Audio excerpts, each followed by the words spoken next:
Good evening, you're listening to The Truth Tank and I'm your host, The Tank. If this is your first time listening to The Truth Tank, a big welcome. If you're a repeat listener, welcome back. Alright, we're coming to the business end of the year. It's only a couple of weeks to Christmas at time of recording, which is terrifying. This year has gone ridiculously quick. It's been a up and down year. It's been a year of great change and opportunity, but it's also had its ups and downs, and I'm sure most people listening are in the same boat or a similar one. One thing I'm very appreciative of this year is finally finishing The Lie of Communism. I've been talking about it quite regularly on episodes. It took 2.5 years to write, which you probably already knew that. It's going into production, not to sound too wanky, I should probably really say it's going into recording probably early January at this stage.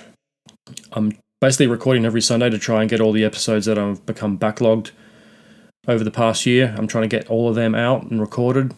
And I would like to release 3 or 4 episodes on Nostradamus before The Lie of Communism begins. But everything is going according to plan and on track, fingers crossed at this stage. The merch store should hopefully be up and running before Christmas. It's still a work in progress at the moment. So very soon you'll be able to wear the truth and support the Truth Tank more than you already do through your listening. If you're a listener on YouTube and you're wondering why there's a few episodes missing, it's because the commie bastards over at YouTube pulled episode 61, We Need to Talk About Justin, for quote-unquote medical misinformation. So if you're wondering why you can't find it, that's the reason why. But rest assured, you can still listen to it on Spotify, Apple, iHeartRadio, or wherever else you get your podcasts from. It's just YouTube that it doesn't appear on. I didn't really say anything too controversial. It wasn't actually medical misinformation or information. I wasn't surprised. I had a feeling that it was going to get pulled when I recorded it.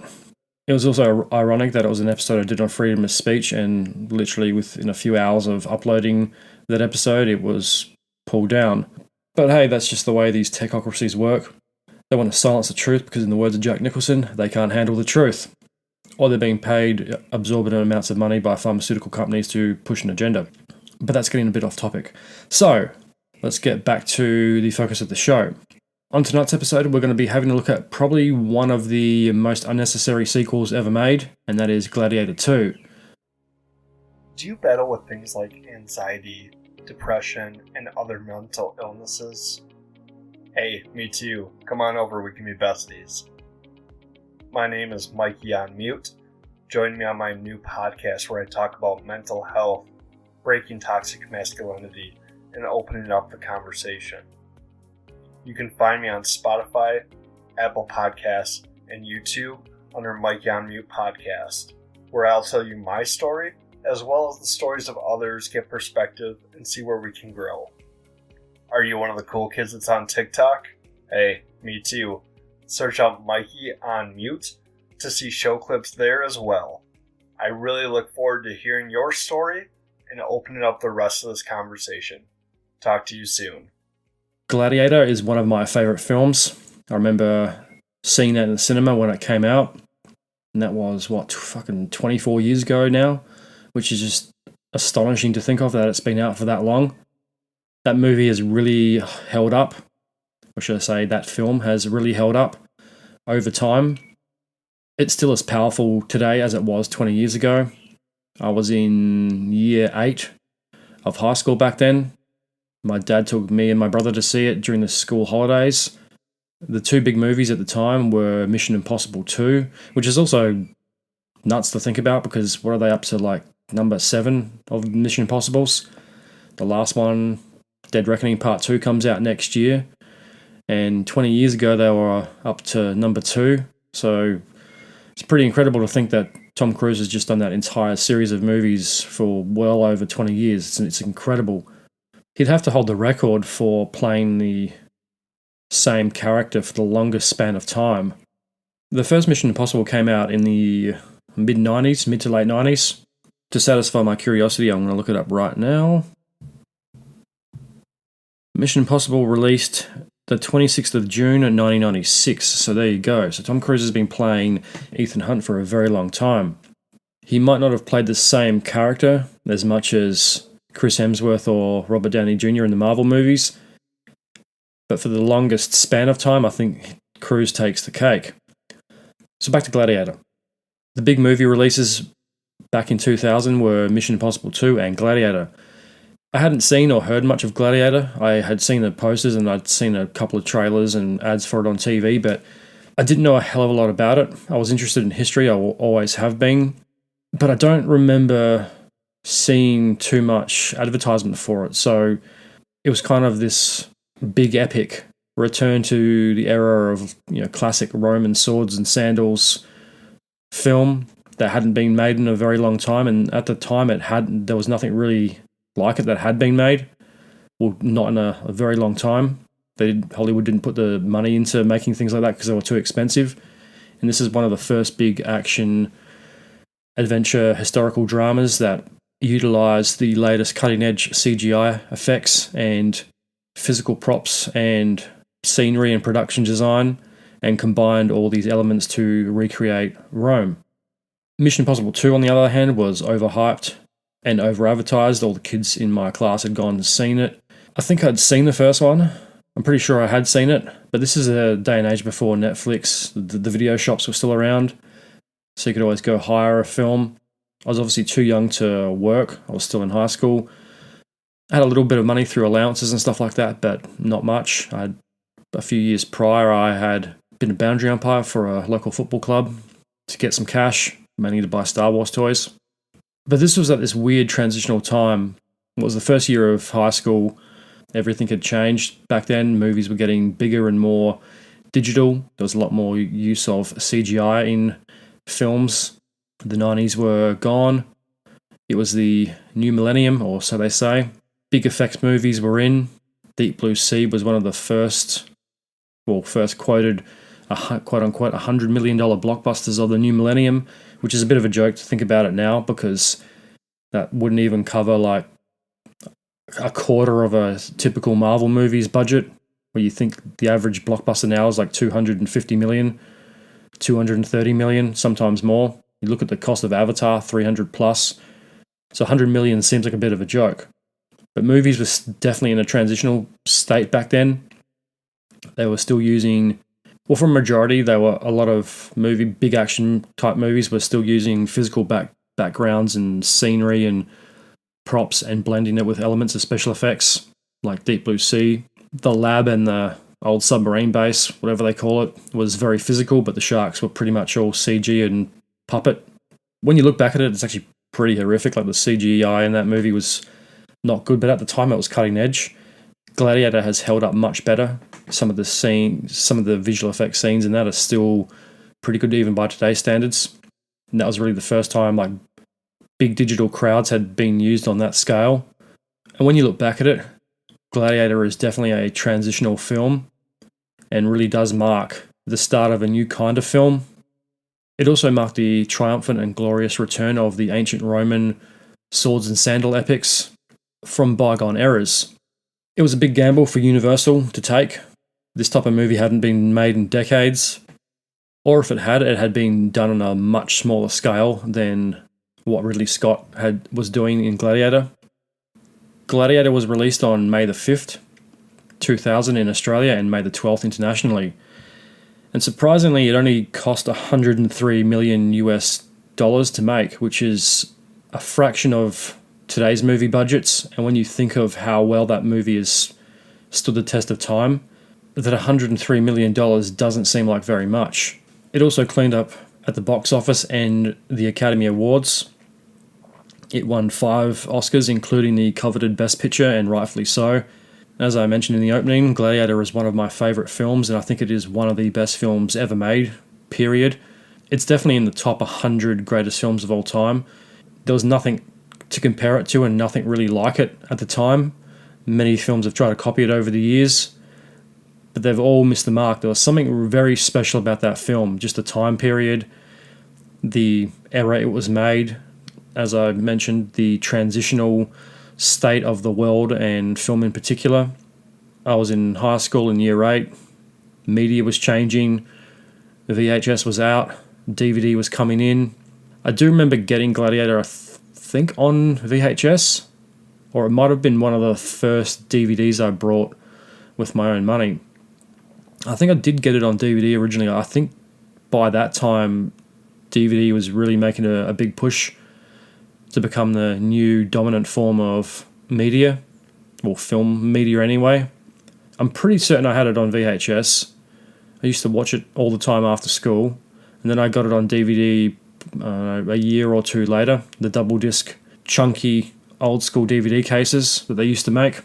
I brought it, I think, 3 or 4 times. I remember buying the Ultimate Edition 3-disc set on DVD that came out about 4 or 5 years after the DVD release. Then it came out on Blu-ray, so then I re-brought it on Blu-ray, the 2-disc Ultimate Edition, and I'm pretty sure it's on high-def 4K Blu-ray, which I think is a total crock of shit and a giant scam. Besides Gladiator's Best Picture win, it also won Best Actor for Russell Crowe, who, in my opinion, is one of the greatest actors ever. It won Best Costume Design, Best Sound, and Best Visual Effects. It should have won Best Director as well. It couldn't have been an easy film to direct, not with the amount of extras and different elements going on all at the same time, as well as the action, which was pretty much for the most part all live action. There was no CGI spears or swords or chariots. It was all the real thing, real horses, real chariots, big epic action set pieces, just like movies used to be made. Now today it's a different story. Most of what you see on a screen is probably not there, or it's a motion capture, CGI, or some other type of digital element that is tricking your brain into believing what you're seeing is actually on screen, which are some of the flaws in Gladiator II. Now, I'm a supporter in most cases that if a movie wins Best Picture, I think therefore the director should probably also win in some cases, not all the time.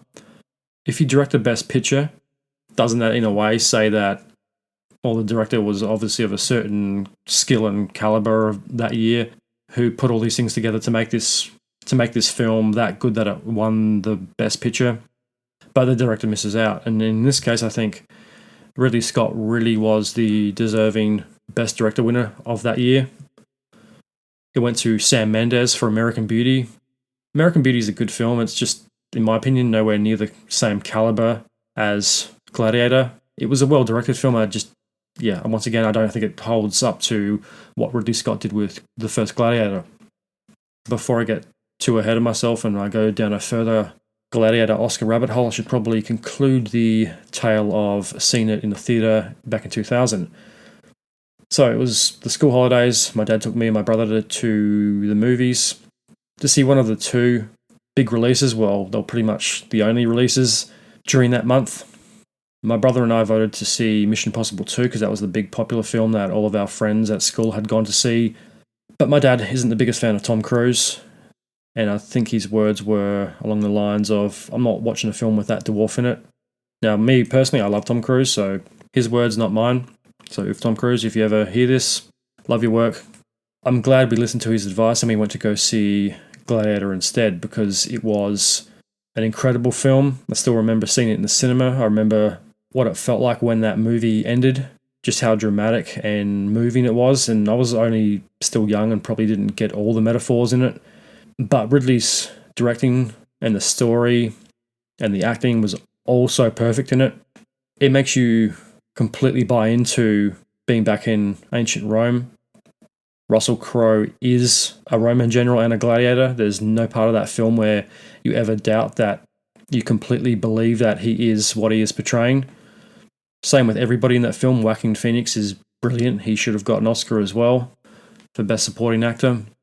The attention to detail, the set design, the costume, the cinematography in that movie is brilliant. There's some really beautiful artistic scenes in that still hold up today, and there's some of the best shot scenes in any film. One of my favorites is the procession of Commodus. The cinematography in that is incredible, with the rose petals falling down and everything is white, but it's all very dark. It has this very desaturated color. Everything is kind of white and silver, and he's going through on the chariots and everyone's cheering him on. It's a fucking fantastic scene. Likewise is when he's talking to his sister about a air of pure blood, and there's the sunrise in the background. Once again, a very typical classic trope of Ridley Scott to have this really beautiful cinematography. It nearly looks like a painting. The overhead shot of the Colosseum with the chariots when you first see the Colosseum, and when Maximus runs out to the Colosseum for the first time, and it's that revolving shot of just seeing the crowd and the noise and the spectacle. They're some of the best and most dramatic scenes you'll ever seen in a film. And the hand in the wheat when he's on the horse going through the desert trying to get back home, and it's that kind of sped up, very dramatic superimposed like sunset and sunrise, and I'm not sure what you'd call it, but like that tracking shot that's very zoomed into the rocks on the ground, and it feels like you're floating. And when Maximus is on the ground and he looks like he's floating off of the ground, there was a very spiritual and mystical aspect to Gladiator that a lot of swords and sandal films miss, especially the ones that were made in previous decades. There were more grandiose, epic opera style films, where this has a much stronger metaphor and meaning that it conveys compared to a lot of other epic films.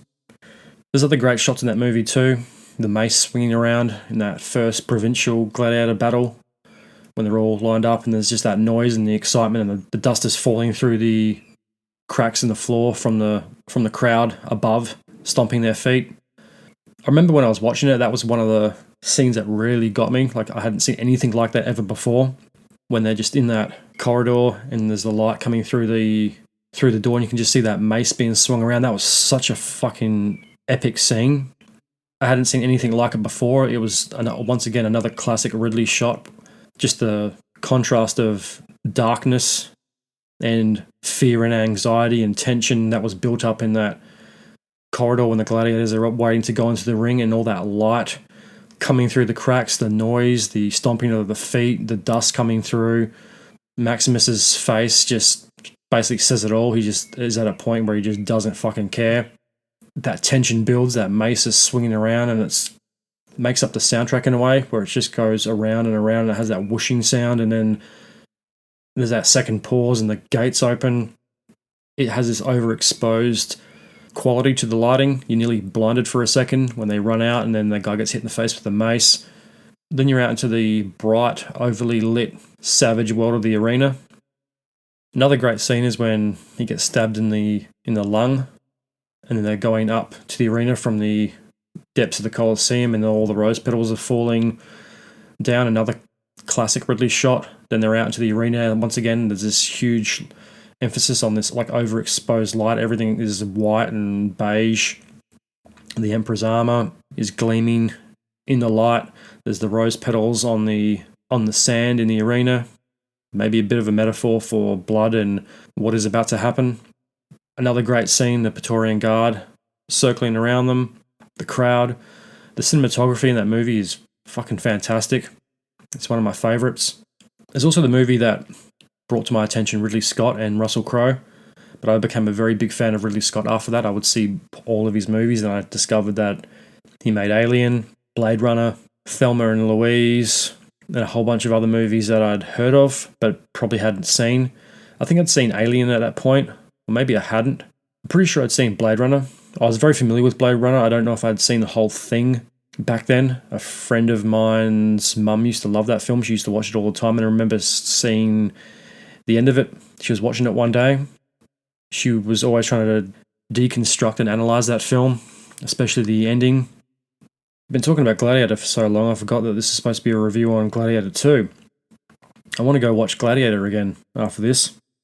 But I just remember that film had a profound impact on me and how I've viewed cinema. I mean, I wanted to be a filmmaker before I saw Gladiator, but when I saw that, I was like, I have to make films like this, or I want to make movies that are this epic and bold.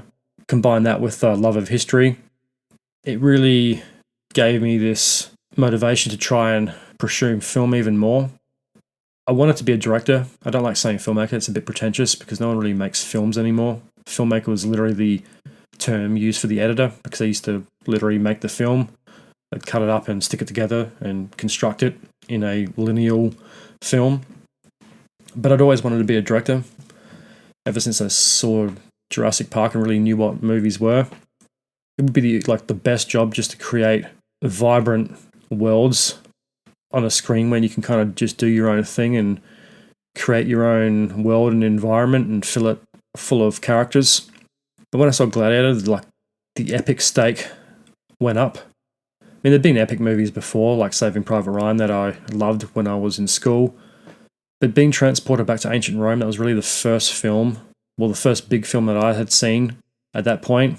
Really the first big film that was released in a cinema for decades, that really transported you back to ancient Rome. And as I said about the combination of old and new ways of making films with CGI and conventional props and stuff, it really gave you a sense of ancient Rome on a much bigger and grandiose scale that we're used to seeing, especially from epics like Cleopatra and Spartacus, where there's a lot of there's matte paintings in the background, lots of extras and stuff like that, but you didn't really get a sense of scale. Everything had to be built, everything was a practical set, which is good, but Gladiator creates the streets of Rome, the Colosseum, the Forum, the landscape in a way that hadn't been done before. You really got a sense that, wow, this is what ancient Rome used to look like. You could smell it and feel it, especially those scenes in the markets and the arena and under the Colosseum. It's a very realistic, lived-in world, and it really gives you a sense of what ancient Rome might have been like. I'm sure there's probably a lot of variances in reality. It's probably much different, but it gave you this sense of this is what life could have been like, and really did transport you back to the world of ancient Rome. And that's one of Ridley's taglines, is he likes to create worlds, and that is what he's good at. He's created some of cinema's most iconic worlds and universes, like Alien, Blade Runner, Gladiator, Prometheus, and films like that. So it's a very long-winded way of me saying I really, really like the film Gladiator. And this brings us to the review on Gladiator II. If you haven't seen it, forewarning, there will be spoilers, so if you don't want the film spoiled, stop listening now. Gladiator II comes an incredible 24 years after the release of Gladiator in 2000. A sequel to Gladiator has been discussed and brought up pretty much since the release of the first film. It seemed like every couple of years Ridley Scott was talking about doing a sequel, which is a bit problematic if you've seen Gladiator, which if you're listening to this you probably have, or most people probably have, or probably have heard of it by now. But if you've seen the film, you know it's not exactly set up for a sequel. Spoiler if you haven't seen Gladiator. Maximus dies in the end. Gladiator is pretty much a metaphor for death. There's a huge spiritual aspect of the film, especially the afterlife. One of the taglines is, what we do in life echoes in eternity. That's something else I haven't mentioned about Gladiator, is the amount of taglines and catchphrases in that film.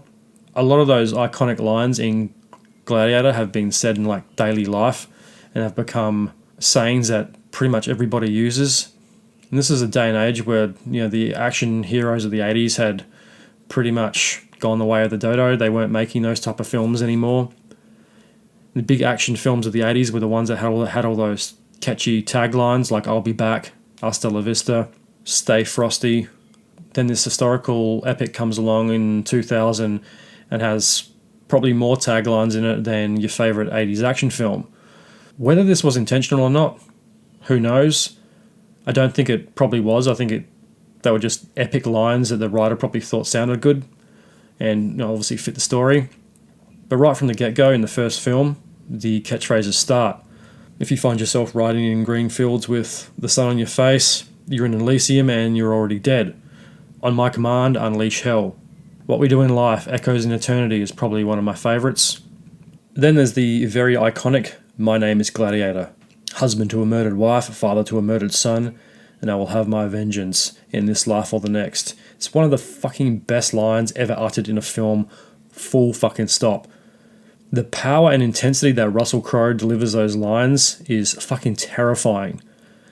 He's far more believable and hardcore than any 80s action hero, and I'm a big fan of 80s action films. And Russell Crowe is more terrifying than Schwarzenegger, Stallone, Lundgren, and Van Damme combined. Because there's nothing he can do physically to the Emperor, unless he wanted to get killed.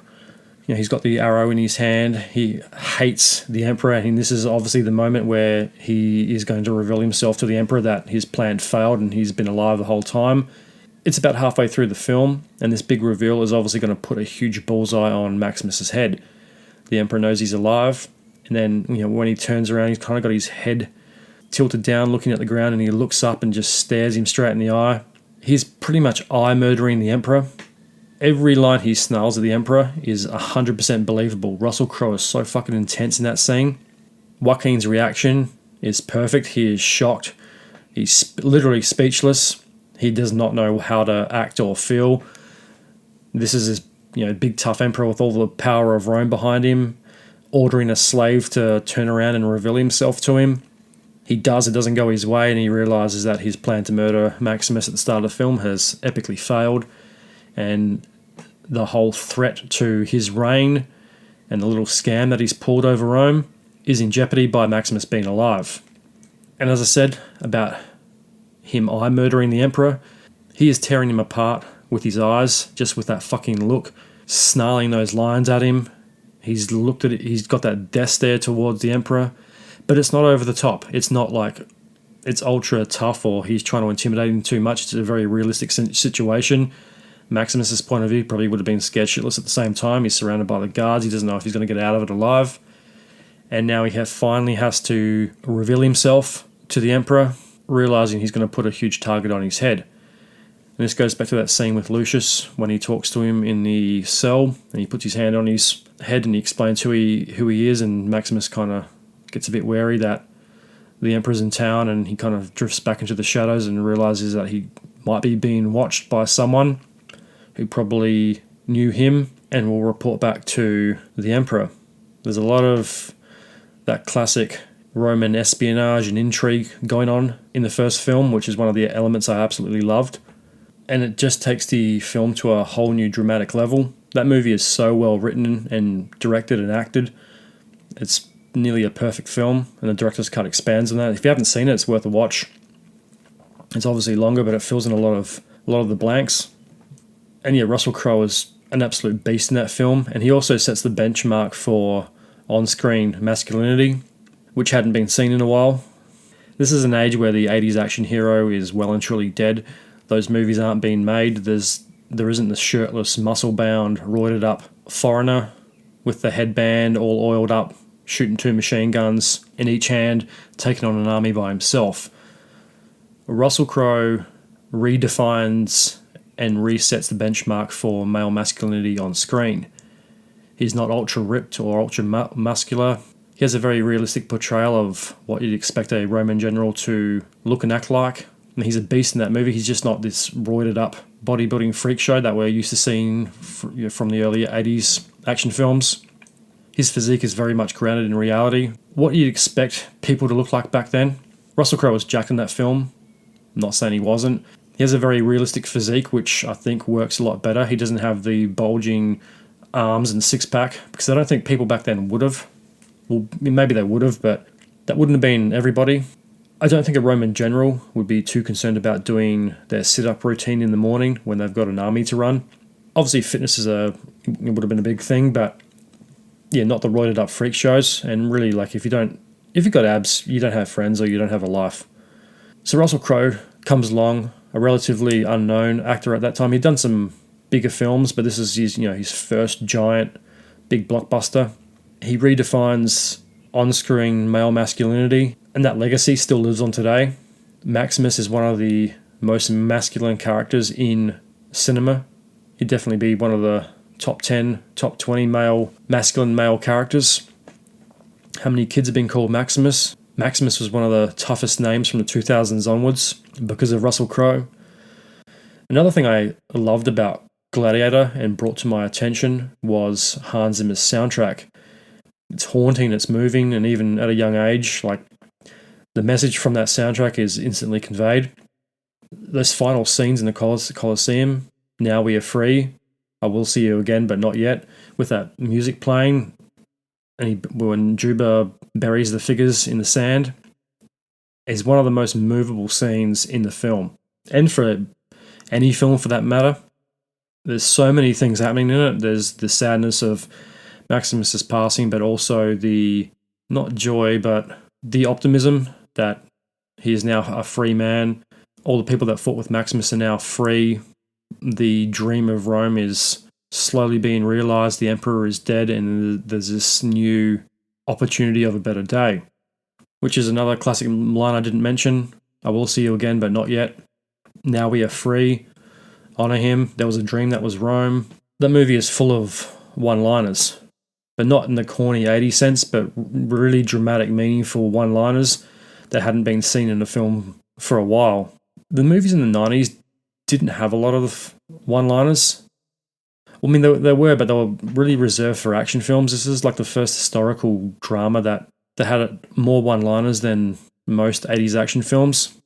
Anyway, let's move on from Gladiator. I think I've harped on about it way too much. I said that before, that I probably talked about it for too long. So let's get into Gladiator II, for real this time. So the sequel had been talked about for a very long time. Ridley Scott brought it up every couple of years. It seemed like the script was forever being worked on. Nick Cave had done a version of the script where Maximus makes a deal with the devil or Ares or someone like that to come back to life in order to assassinate Jesus or something like that. It was a very out there whack story. While that might have been interesting, it might have made for a good historical fantasy film. I don't think it really fits the realistically grounded world of Gladiator. It's a bit too far out there. There's been numerous ideas thrown out there where Maximus comes back from the dead, which I don't think Russell Crowe was ever interested in reprising the role. I've heard an interview where he said like Maximus's story is done. He's dead. Let's move on. But the typical Hollywood thinking of the day, they just wanted to make another cash cow sequel to a massive film, especially one that's won all those Oscars. Let's just pump out a sequel and make as much money off of it as possible, even if it tarnishes the legacy of the first one, or it's not quite up to standard. It's just one of those typical cunty Hollywood executive decisions just to make a sequel. Maybe Ridley wanted to do it. I don't know, you'd have to ask him, but it just seems like the studio was pushing for a sequel to a popular film, because Gladiator is one of those films like Titanic that, one, never needed a sequel, and two, would pretty much be impossible to do without either completely ruining the reputation of the first one. Well, not really ruining the reputation, because I think most people who like films like that can separate the two and say, look, this is a film I love. I'm just going to completely ignore this sequel because it just looks garbage. I always thought a good idea would be to make a prequel. I think that might have been suggested.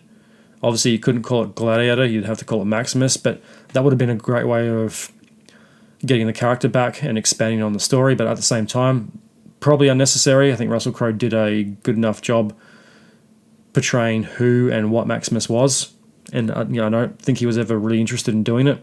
I think he used to get pretty pissed off when people ask him about a sequel as well. And just a quick story about Russell Crowe.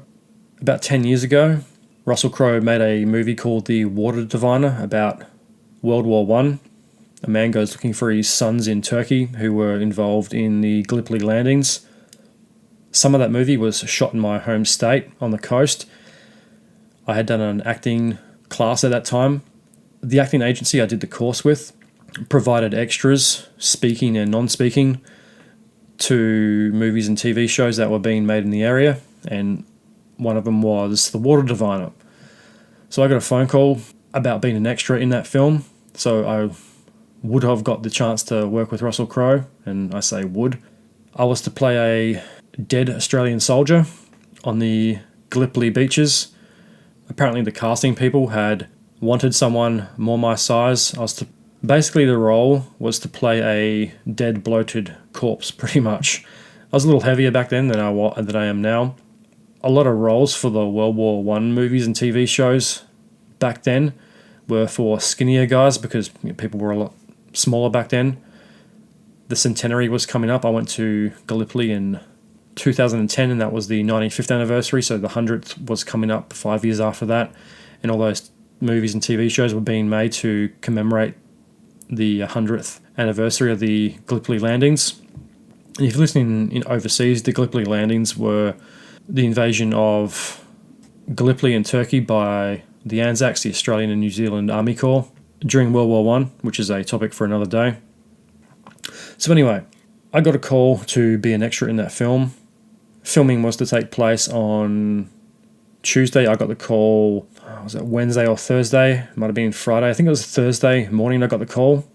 Well, it just so happened that I was going overseas on the Sunday. I was going to the US for a couple of days, then to Mexico, then to Cuba, which was ironic. I'd dreamed of being in a film for many, many years. Finally got the opportunity to be in a film directed and starring one of my favourite actors, Russell Crowe, which just happened to coincide with me going to the home of movies in Los Angeles, which is ironic because the day that I would have been, I think it was only for like a day or two, so it would have been like Tuesday, Wednesday. So that Tuesday, ironically enough, I found myself on one of the tours around Universal Studios, and as the tour made its way around the studios, I kept going past. There's lots of movie posters scattered around Universal Studios and lots of streets named after famous directors and actors and stuff. And just in a cruel twist of irony, the tour kept going past these posters of Oscar-nominated and winning films. As it turned out, most of them had Russell Crowe in it. The first poster I went past was Gladiator, then A Beautiful Mind, Cinderella Man, and a few others. All I could think was someone was definitely laughing somewhere. It was very cool, and I was very grateful to actually be in Universal Studios, seeing where some of my favourite films have been made.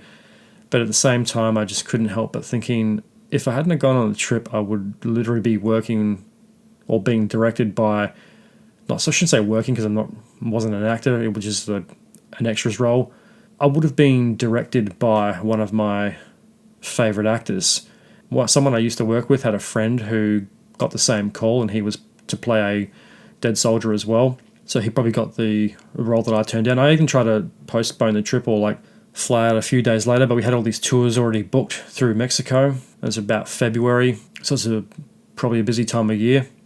The trip was my idea. I was going with a couple of friends, and it just wouldn't have been right to come up with this idea, they go, for me to catch up a couple of days later, and it just wasn't going to work out. The earliest flight was Tuesday, and then we were in the US Sunday, Monday, Tuesday, leaving Tuesday night to go to Mexico, or Tuesday morning to go to Mexico. Wednesday morning, I think we went to Mexico, so it wasn't going to work out.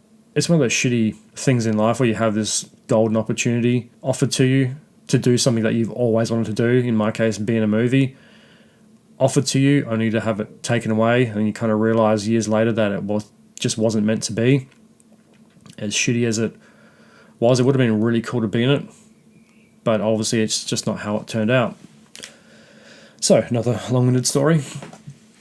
The proposed Gladiator sequel had been talked about for years. I just don't think anybody really thought it was going to take 24 years to make. Last time I heard about it was probably, 5 or 6 years ago. I didn't even realise it had been made until last year, maybe the year before, had gone into production, and I saw some behind-the-scenes footage of it. I thought, Ridley Scott's finally done it. He's made the most unnecessary sequel in cinema history to his own Oscar-winning classic film. I just thought, why? What would be the point in making it? At the same time, yeah, it could work. It would be cool. I mean, I love ancient Roman history, as I've said many times before, so I'm always... Another movie about ancient Rome, I mean, would it really be that bad? There's not many of them made, so it's a good thing after all, isn't it? Getting people interested in history. But it seemed like a very unnecessary sequel, especially one where they were trying to tie it loosely back to Maximus. So, after an hour of me waffling on about Gladiator, let's finally get down to the review of Gladiator II. When I first saw the trailers, I thought, it looks unnecessary, it looks very over the top compared to the first one. But whatever, it does look like a really good action film. But do we really need it? Maybe, probably not.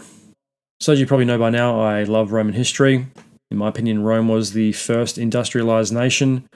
Just how advanced and brutal they were. Everything had a place, everything had a system. Rome is just one giant system to facilitate the running of the idea of Rome. Just the way the military worked in ones and zeros. Everything had a place. There was a system for everything. A legion was 10,000 troops divided into 10 groups of 1,000, divided into 100 groups into every 1,000. Every 100 was led by a centurion. Every 10 centurions were commanded by a centurion general that all fell under the leadership of the highest ranking general in the field. There's been empires before Rome and empires after, but Rome did it in a way that just took it to the next level. Rome is the empire that has the longest legacy. It's been around longer than pretty much all of them except for Egypt. Egypt's a bit of a grey zone. Depends on what version of history you want to believe. Are they 2,000 or 3,000 years old, or do they go back much longer? The origins of Egypt anyway. I saw Gladiator II on the first day it came out, first session at my local cinema. As soon as the lights go down and the film starts, we're thrown straight back into the action of ancient Rome. There's an interesting opening credit scene that's a montage of iconic scenes from the first film. Don't know if I really liked it. I don't think opening credits were really necessary. I thought they probably could have done a more original, more dramatic kind of entry into the film, because we already know it's the sequel to the very famous first one, so I don't think rehashing the older ideas was really all that necessary. I don't think it really served much of a purpose either. One thing I will say is I absolutely love the opening scenes of the film. The film opens in Nubia, which is where Juba from the first one comes from. And this is where we're introduced to Lucius, also known as Nonda or Honda or something like that. He is living with his wife in Nubia, feeding the chickens, going about his day, when the bells of war start to ring. And this is where we get the first introduction to General Arcasius, however you say his name. So the opening scenes are really great. It just throws you straight back into the world of ancient Rome in a very brutal way. There's a big battle for the city. The Romans are attacking to capture territory for their psychopathic emperors who are trying to expand Roman territory and Roman glory wherever they can. So a huge battle ensues. Lucius and his wife are fighting the Romans off. She is an archer. She is killed during the battle by General Arcasius. He falls off the walls and finds himself floating in the ocean. And there's a bit of a spiritual side to this as well, like the first one. He has this dream about being on the river Styx, seeing his wife crossing over. So it's one of those metaphorical things that, was he on the verge of death, going to the underworld, and then he's pulled back out of it and separated from his wife again. It's more or less a play on the themes of the first film. It just does it more in a more visual way and less metaphorical. The boatman picks her up and carries her off. It was a really cool scene. I did like the spiritual aspect in it. And as I said, it's more visual than metaphorical. It doesn't go as deep as the first film, but really, I wasn't really expecting this film to be as dramatic or metaphorical as the first film. Judging by the trailers, I got the feeling this was going to be more of an action-orientated film. However, the opening is great. The city is sacked. Everyone is rounded up and taken into slavery by the Romans and sent to Roman provinces. Another character we're introduced to, the leader of the city, is played by Peter Mensah from 300 and Spartacus. He's the Persian envoy who gets kicked into the well. He's also the gladiator trainer in Spartacus, the TV show. Not too long after this, we're introduced to yet another new character, Denzel Washington's Macrinus. He's got a really cool name. Seeing him in the cast when I first heard about the film definitely piqued my interest. You have to love Denzel Washington. He's one of the greatest actors ever.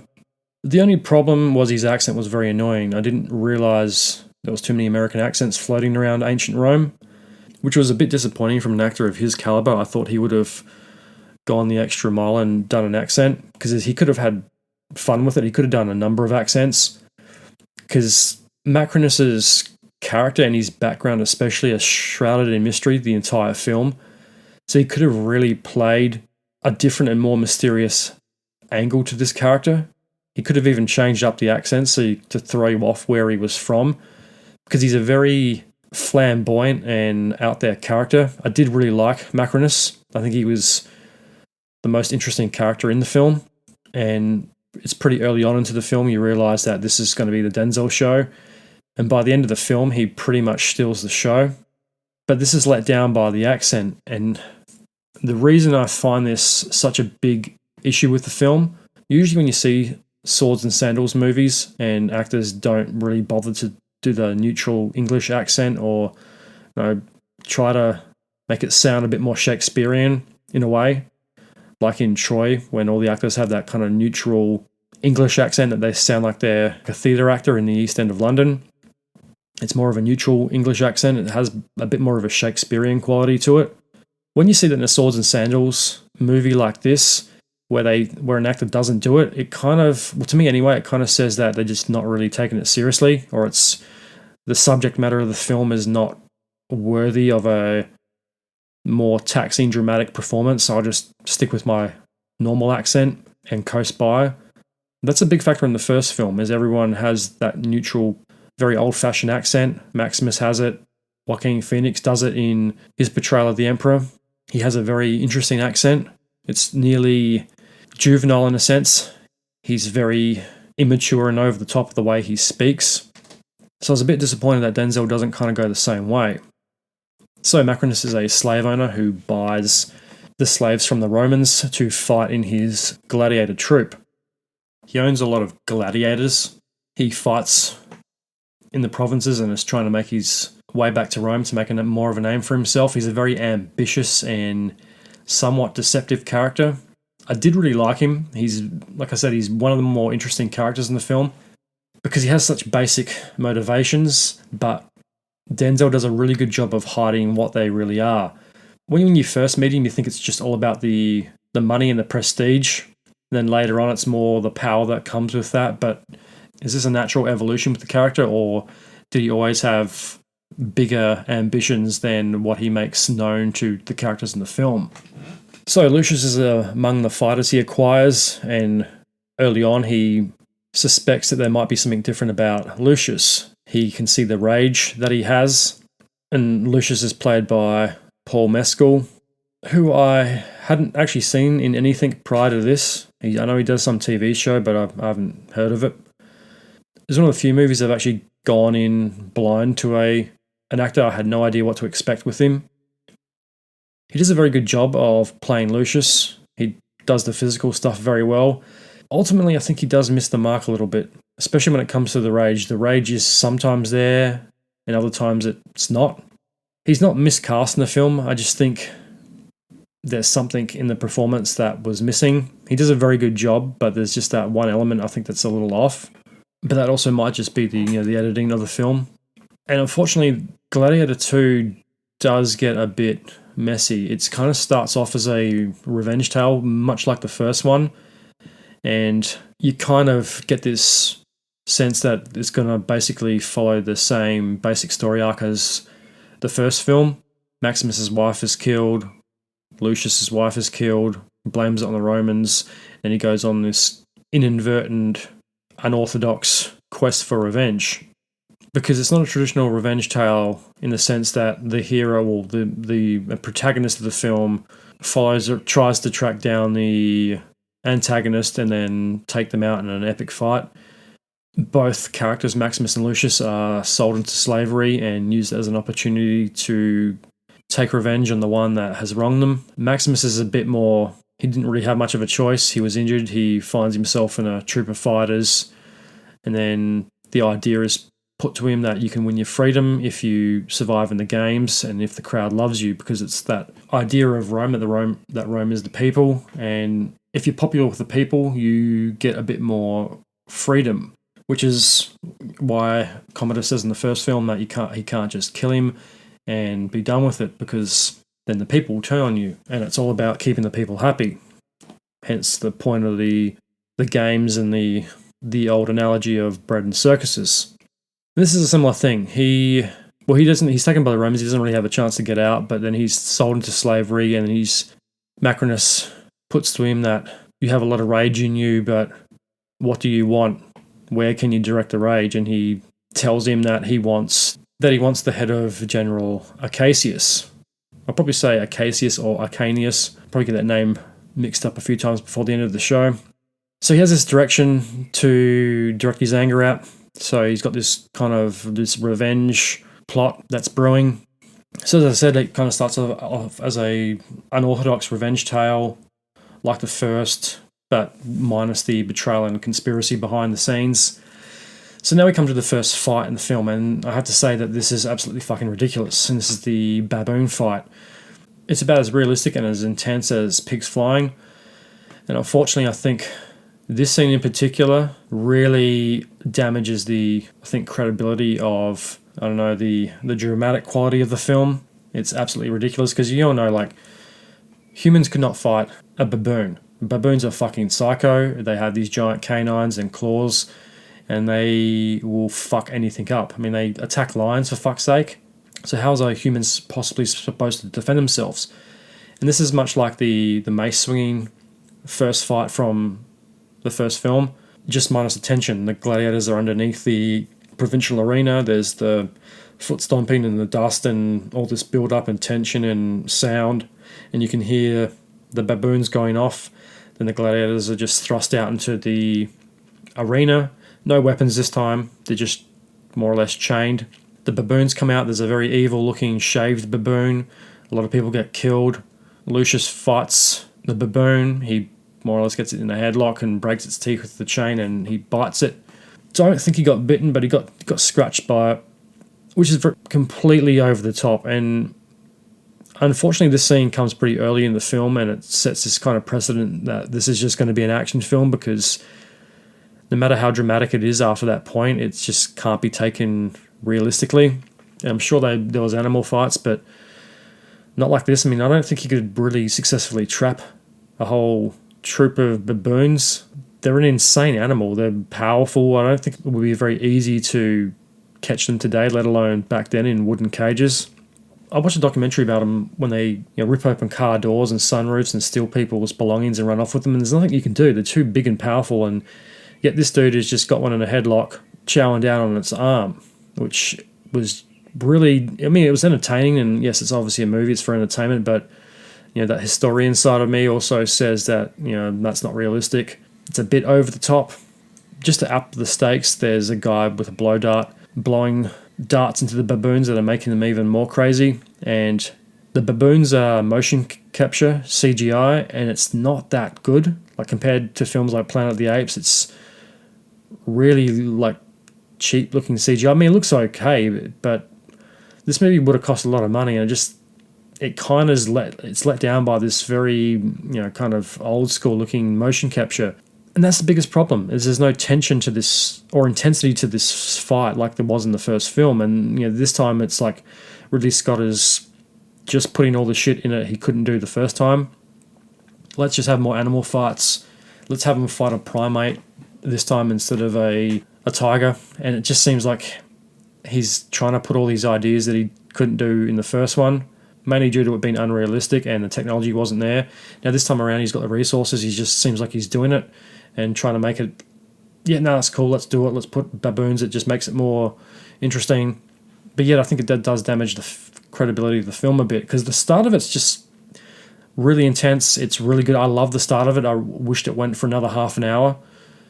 It was just takes you back to the world of Rome. You got the ships with the siege towers in it, the troops all lined up, the arrows and ballista bolts being fired from both sides.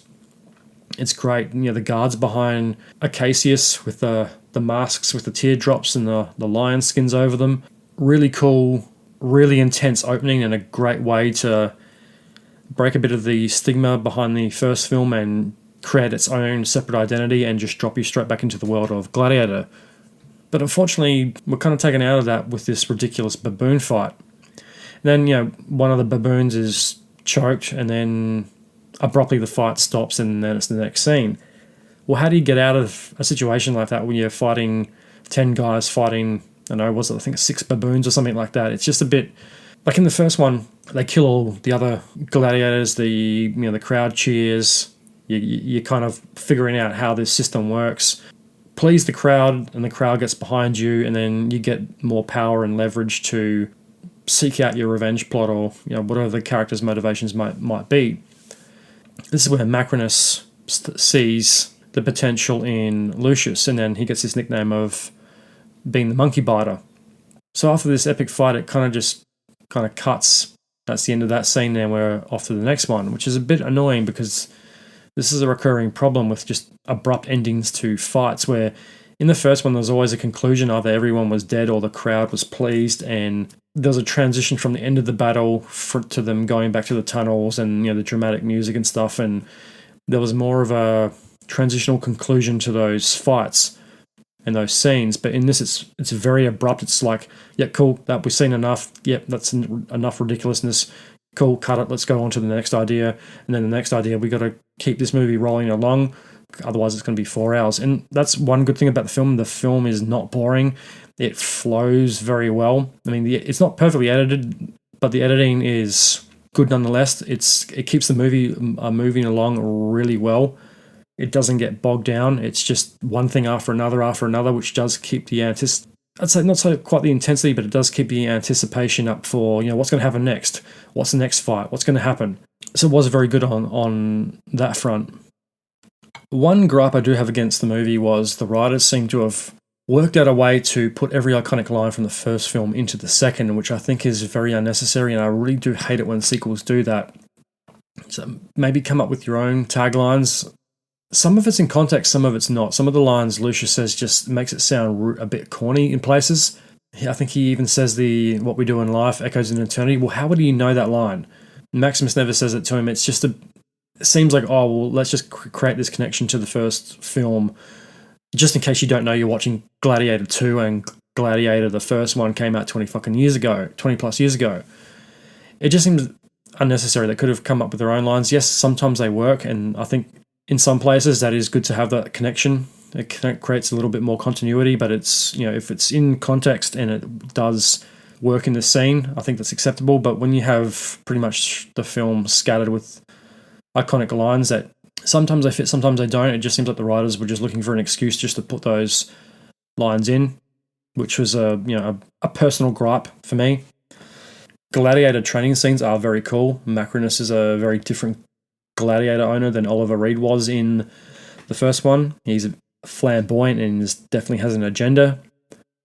He's got this idea of taking the fights to Rome to make money and create power, much like the first one. He's a very interesting character, and he's one of those characters you definitely have to keep your eye on. So the road to Rome is long. There's a couple of fights along the way. And that was a cool thing I did like. There's a scene when they're coming into Rome and they mention you can smell it before you see it, which was apparently a true thing. Rome was apparently meant to smell quite badly because of all of the disease, which is something you don't think it's glossed over in a lot of Roman media, especially movies. There's a scene where the gladiators are coming into Rome and there's all the lepers and beggars on the outside of the city that are not allowed to live in there. They're literally on these old, dusty, worn-out roads with all these ruined arches, like I think it was the original Arch of Rome, which is really cool. It's very realistic because everyone thinks it was a very clean and sophisticated place, but it had a lot of disease like cholera and typhus and malaria. Malaria was a very big one because the Tiber was always polluted. All the water sources around there were not drinkable. They were pretty disgusting from the evidence through archaeology.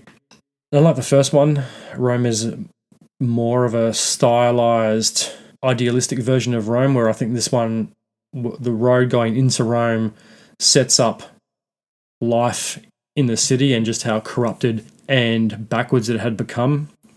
The start of the film, it gives a brief outline of the timeline, and I think it's about 16 years after the first film. Marcus Aurelius' dream has been forgotten, and Rome has pretty much been plunged back into chaos and corruption. The two emperors are pretty much running Rome into the ground through their expansionist military endeavors. All the money's being used for war. and the consequence of that is the people are starving. And this is where we get the introduction to the two emperors and the return of General Arcasius. I really did like this part. There's some really, really nice shots of Rome, or what Rome might have looked like.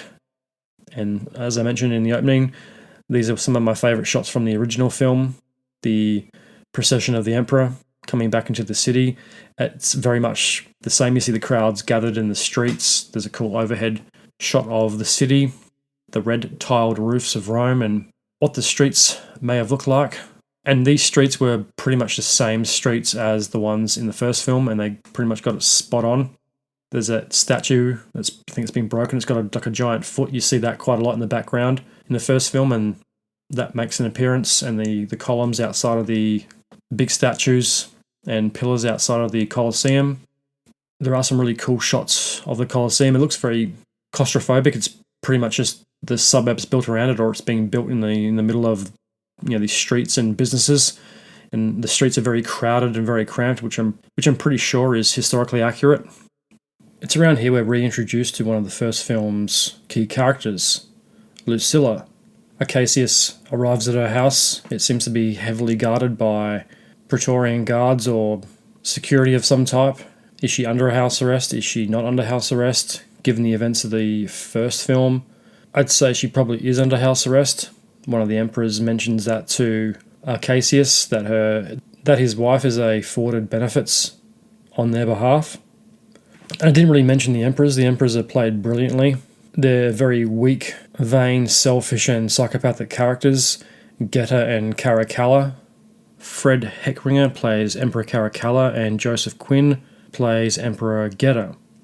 I actually didn't realise he was in Stranger Things. He's the metalhead Dungeons & Dragons guy from the last season. I also really love the name Caracalla. I love Roman emperor names. I think we've got to bring back more of them. Caracalla, Geta, Maximilian Thrax. I think about naming my kids Vespasian. Caracalla would be a fucking cool name. Titus, Trajan, Hadrian, Nero.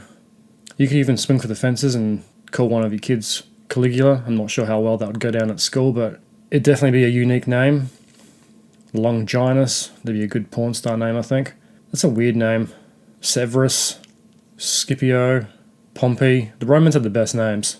We need more ancient Roman name representation. Back to the film. So, Lucilla is married to Arcasius. Arcasius returns to visit his wife, where we get a different side of the general. He's not the power-hungry monster that we all think he is, or as the trailers made him out to be. He's actually a much more reserved and sensible character. He is sick of war. He is sick of, as he says in the film, sick of wasting a generation of young men for the vain ambition of the two emperors, so they can pretend that they're expanding Roman influence and their glory to other reaches of the world. Now, the two emperors in this are completely nuts. They are both psychopaths. They're also based on real emperors who were also nuts. It seems to be a recurring theme with the Roman emperors. They all seem to be psychotic or suffering from syphilitic dementia. The old saying that power attracts sociopathic tendencies, I think, is 100% right. The dual emperors' lust for power and glory is driving Rome to ruin. They have this aggressive obsession with war and vanity. General Arcasius says to one of the emperors, "What are the people meant to eat?" And he replies, "They can eat war." They're obsessed with vanity and power, and these two portray that perfectly. And they do it in a very original way too. I hadn't heard of Fred Hitchenringer, however you pronounce his name, and I'm only familiar with Joseph Quinn via Stranger Things, but these two do a fantastic job of portraying the psychopathic ambitions of these two emperors.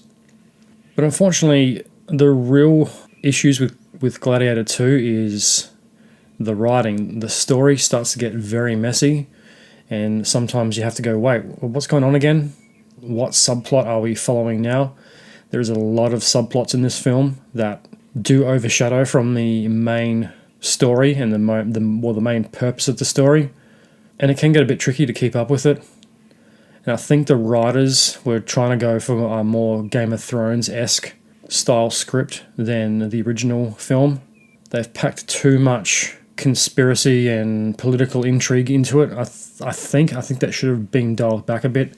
I think it would have been a bit less messy, because it starts off as one thing. By the time you hit the middle of the film, it's a different movie in a sense.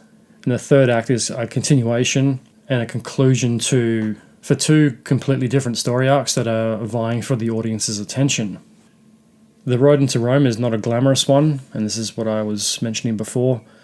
They do a really good job of showing Rome probably how it used to be, very diseased and decaying. There's lepers and beggars outside the city. One of the gladiators remarks, "You can smell it before you see it," which was apparently true. One thing I will question is when the caravan is making its way up the streets of Rome, it parches the old Roman arch, which I'm pretty sure wouldn't have looked like that back in the day. It might have. It was probably from a much earlier age, but it kind of looks like the film crew just set up at the actual ruins in Rome, or try to recreate that and use it as a filming location. Because I'm not sure what age it was from, but it's basically in a ruined state, as you'd expect to see Roman ruins today. And that's another personal gripe I have with historically based movies, especially ones that are set in the ancient world like Egypt or Rome or Greece, is they usually portray things as ruins or like the same color as we find a lot of Egyptian and Roman ruins today. The one thing I've always hated is whenever you see a movie with the pyramids in it, set in ancient Egypt, it always looks like the pyramids today, that same limestone color, except they've just got smoother edges with the plaster. There's a lot of evidence to suggest that the pyramids were painted quite brightly, and I personally probably think they were painted in either blue and white stripes, like a lot of Egyptian things were. The Sphinx was painted. There's still remnants of the paint around the eyes and the headdress. That wouldn't look like clean-cut polished stone. It would have been more decorative. And I really hate that when filmmakers imagine these worlds but don't go to the extra detail to make them like they probably would have looked back in the day. Why would people living in ancient times not like their buildings and statues decorated? I think that's an element that historical movies definitely get wrong. I think they tend to look at the history books and assume, well, that's what it looks like now, that's what it must have looked like back then. Because when I went to Mexico and I went to Teotihuacan and some of the Aztec and Mayan ruins, while most of them, yes, are ruins in a state of decay and aging, you can still see paint on certain things. Like in Chichen Itza, everything just kind of looked ruined. Everything was that kind of white marbled looking stone. But when I went to Teotihuacan, before you get to the pyramid complex, you go through the royal palace.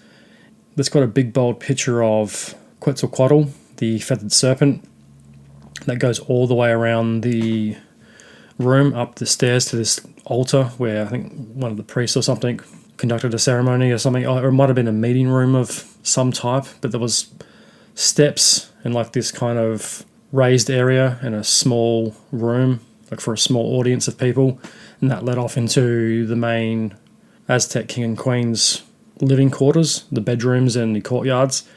And the courtyards, as well as this greeting ceremonial room with the Quetzalcoatl picture, were painted this terracotta colour, like a faded terracotta.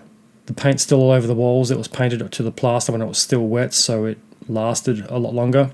It makes the paint more or less absorb into the drying plaster.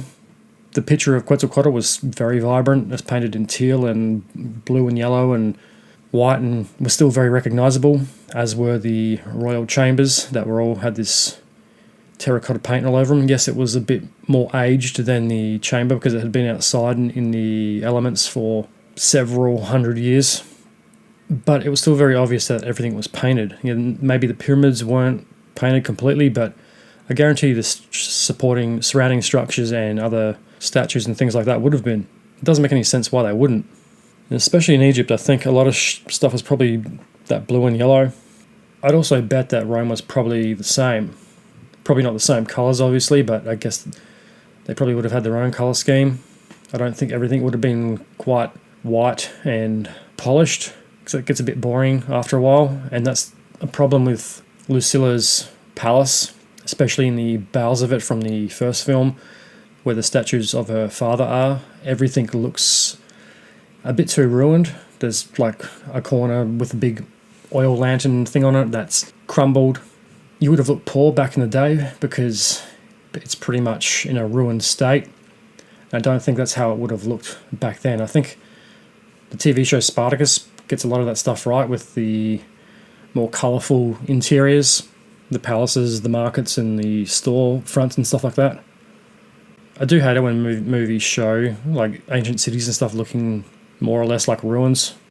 However, in saying that, some of the streets in the film and the markets do look run down, which does give it a very realistic quality. And obviously, this is a time where Rome was going through some hardships under the dual psychopath emperors.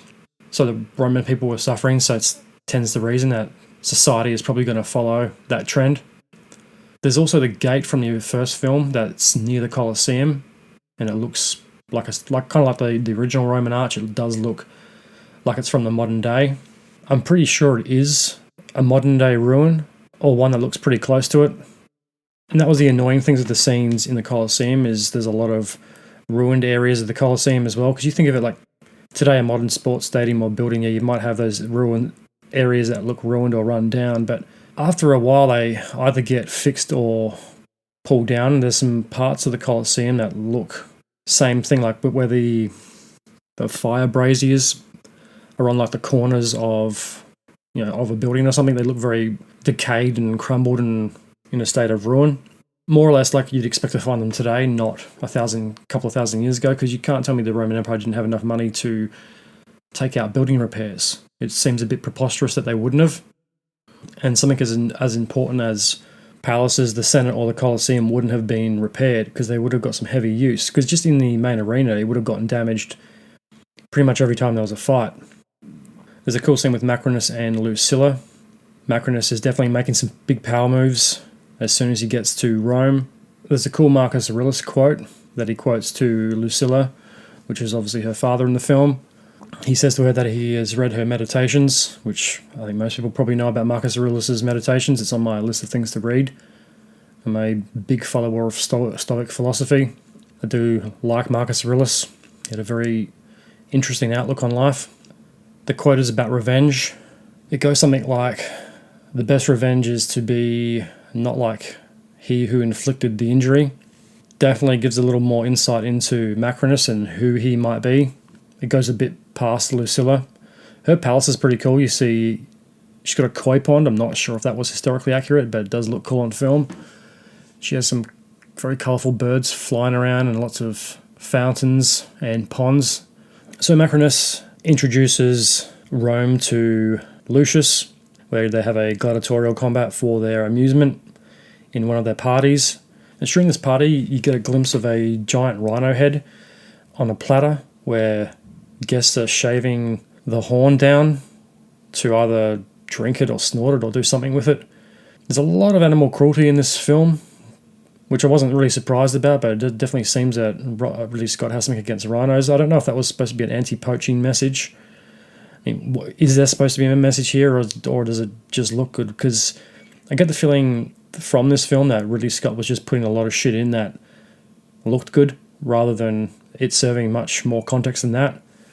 Unlike the first film, where there's definitely a meaning to it. So it's hard to work out, is this like an anti-poaching message? Is he saying he just doesn't like rhinos? It was macabre, but it was also like, well, where did you get the fucking rhino and why would you kill it? To shave the horn down? Well, I guess that's obvious reasons, because it still happens today, unfortunately. So this introduction to the emperors leads us to pretty much the first fight in Rome for Lucius.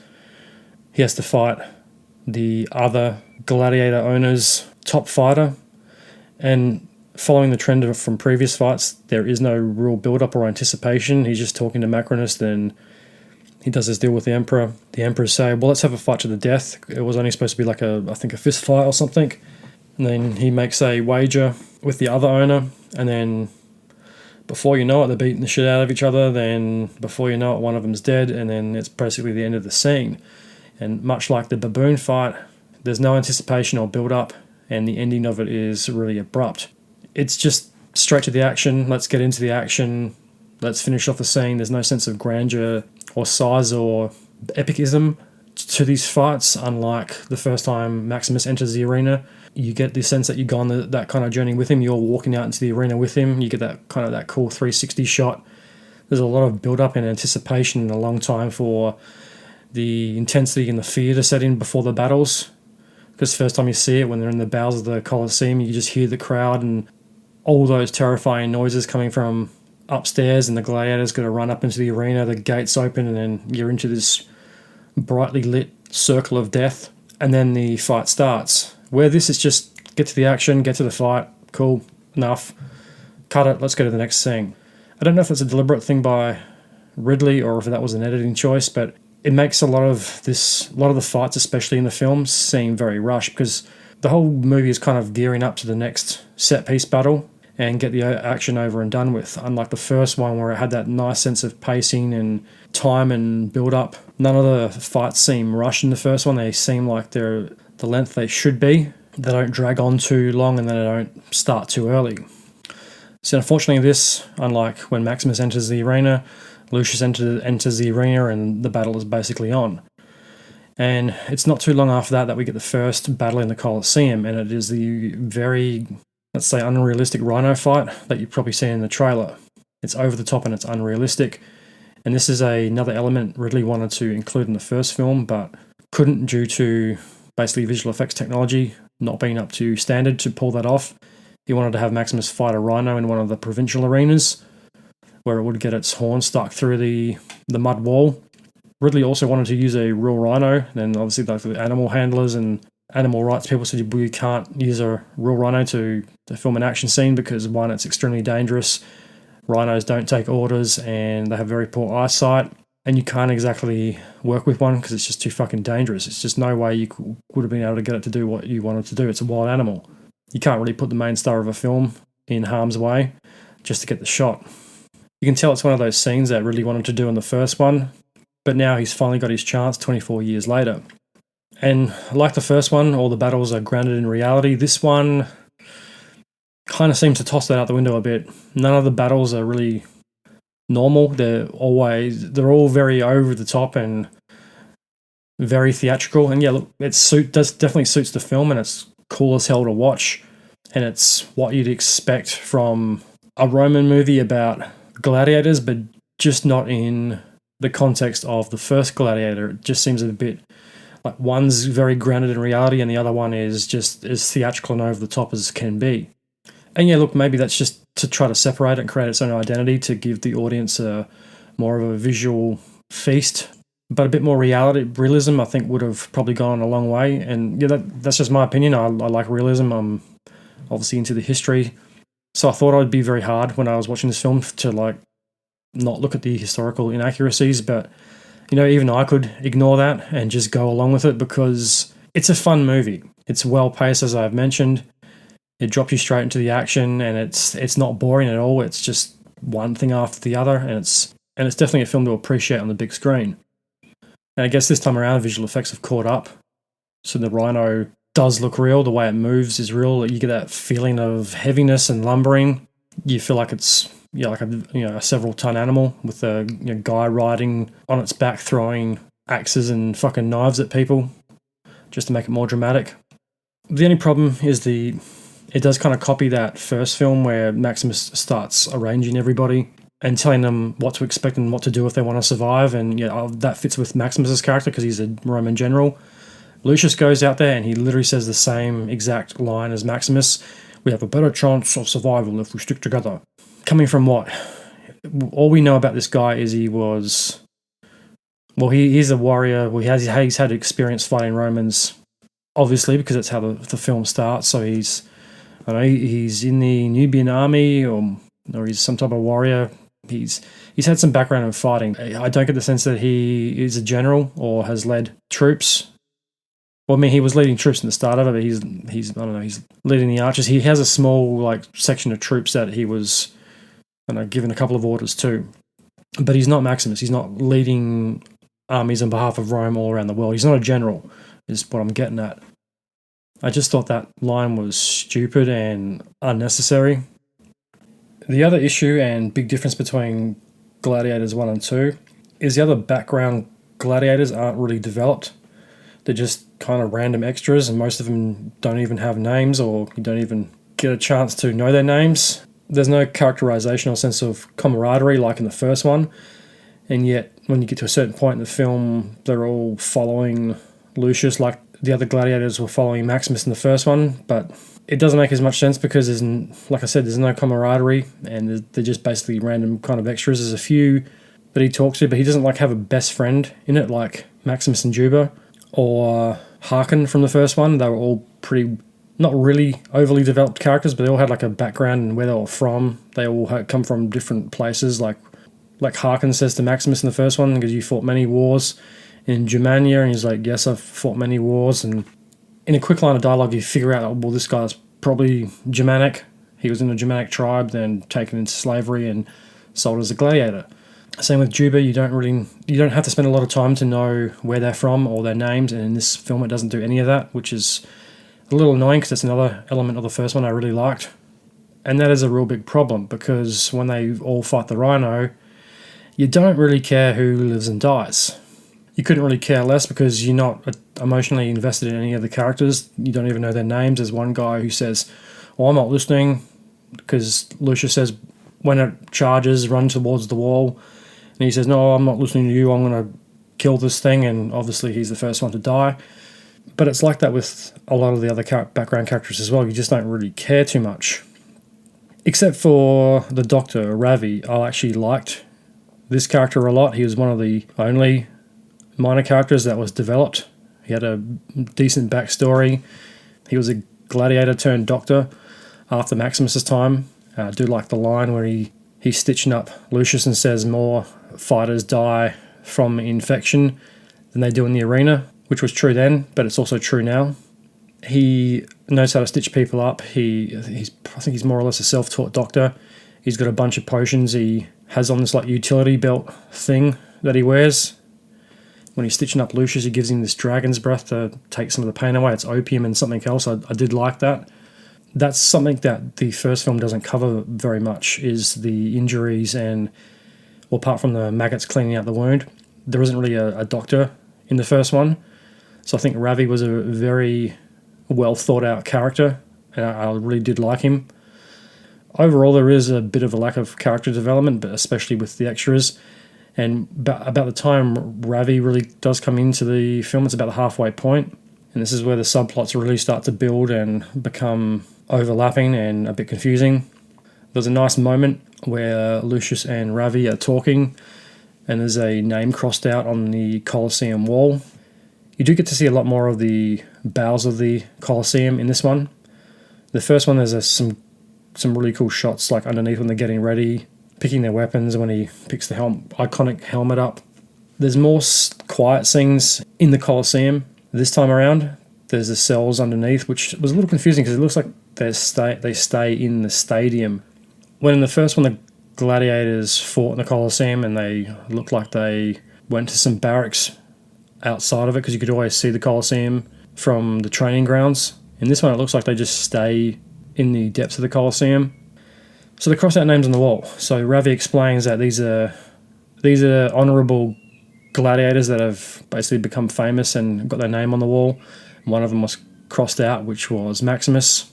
And he explains that there's a tomb for rogue gladiators that go out of their lane. And like I just mentioned, I didn't think the gladiators actually lived in the Colosseum, nor were they buried, because would they be a bit weird unless they were just ashes or something like that. Yeah, I don't know. I've never heard of gladiators being buried in underneath or in the Colosseum. I think that would cause some disease and hygiene issues, which makes more sense because it's not like one group of gladiators just fought every day or stayed there and fought every Thursday and Saturday. That would be a bit ridiculous. I kind of picture the Colosseum as like any type of modern stadium. You'd have like a revolving door of fighters and events taking place, and the stadium is pretty much, well, more or less where they just have this display to the public. Pretty much throughout this movie, Maximus is mentioned quite a bit, but more so in the second half of the film. It seems like every 10 minutes Maximus is brought up, and this is about the point where Lucius starts to have this connection with Maximus. And at this point in the film, we still don't know what their relationship is. I think it was assumed by the trailers that it was Maximus' son, but Lucius in the first one wasn't defined as Maximus' son. There's still this grey zone to who he is and how he could be the son of Maximus, because obviously his son was killed in the first one. It's now that he's starting to uncover this connection to Maximus.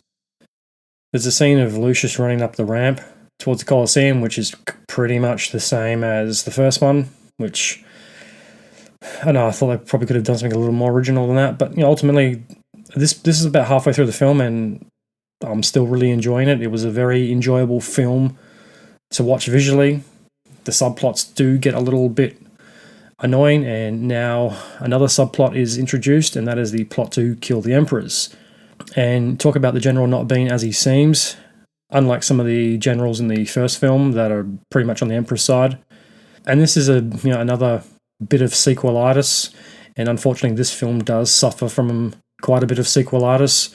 It does copy a lot of lines and set pieces and subplots and plots from the original film, and this is another plot to take out an emperor.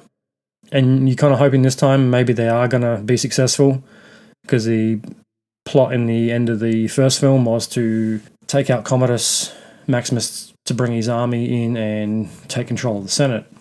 And this is kind of the same thing, but it's set out by General Acacius. He doesn't like the emperors, and he also seems like a guy that's seen too many wars and too much death and just doesn't have a stomach for military duty anymore. And it's not like this is unwarranted.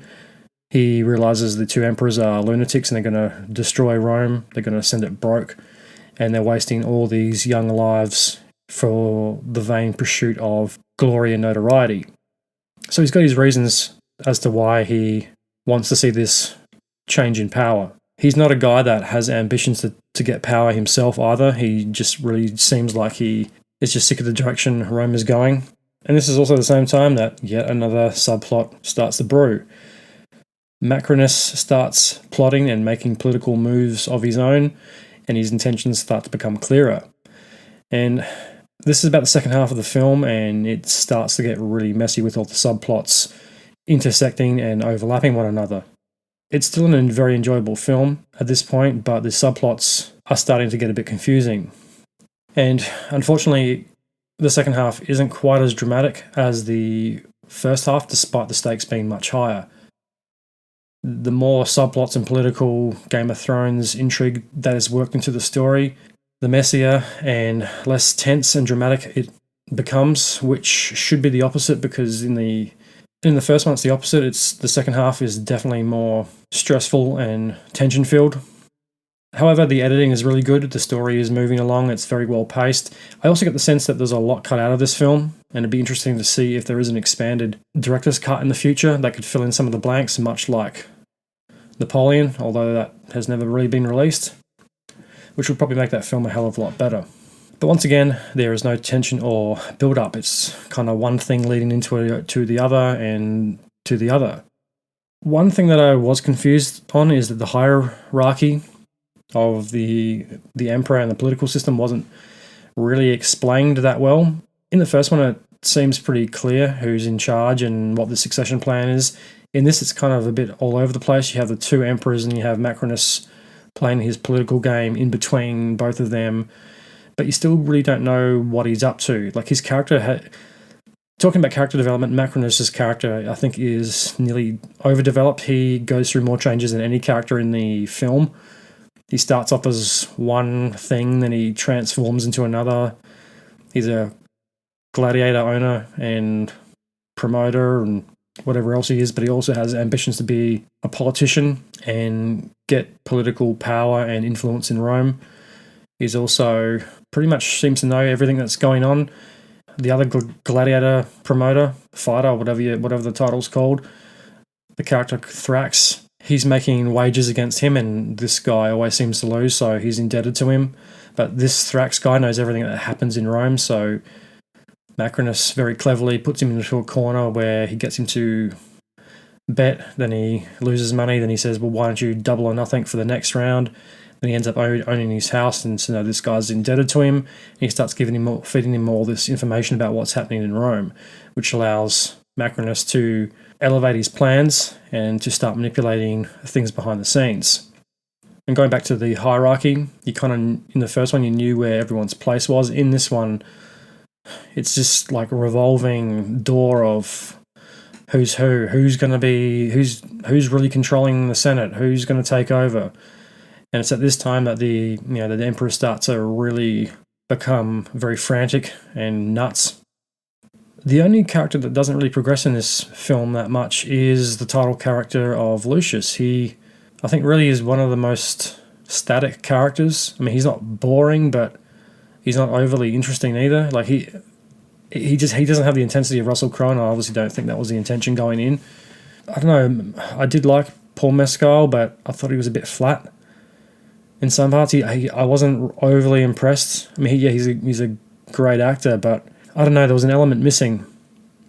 He's just not as convincing as Russell Crowe, and obviously Russell's a once in a lifetime actor, and especially with the second half of the film, with all these intersecting subplots and all this stuff going on, there's a bit too many story arcs. They're all starting to cross over, and Lucius starts to get pushed onto the back burner. It's about now the big reveal that Lucius is Maximus's son. Unfortunately, it's not really well defined how Maximus's genetic lineage is passed on. I actually had to really look it up after the film to confirm it.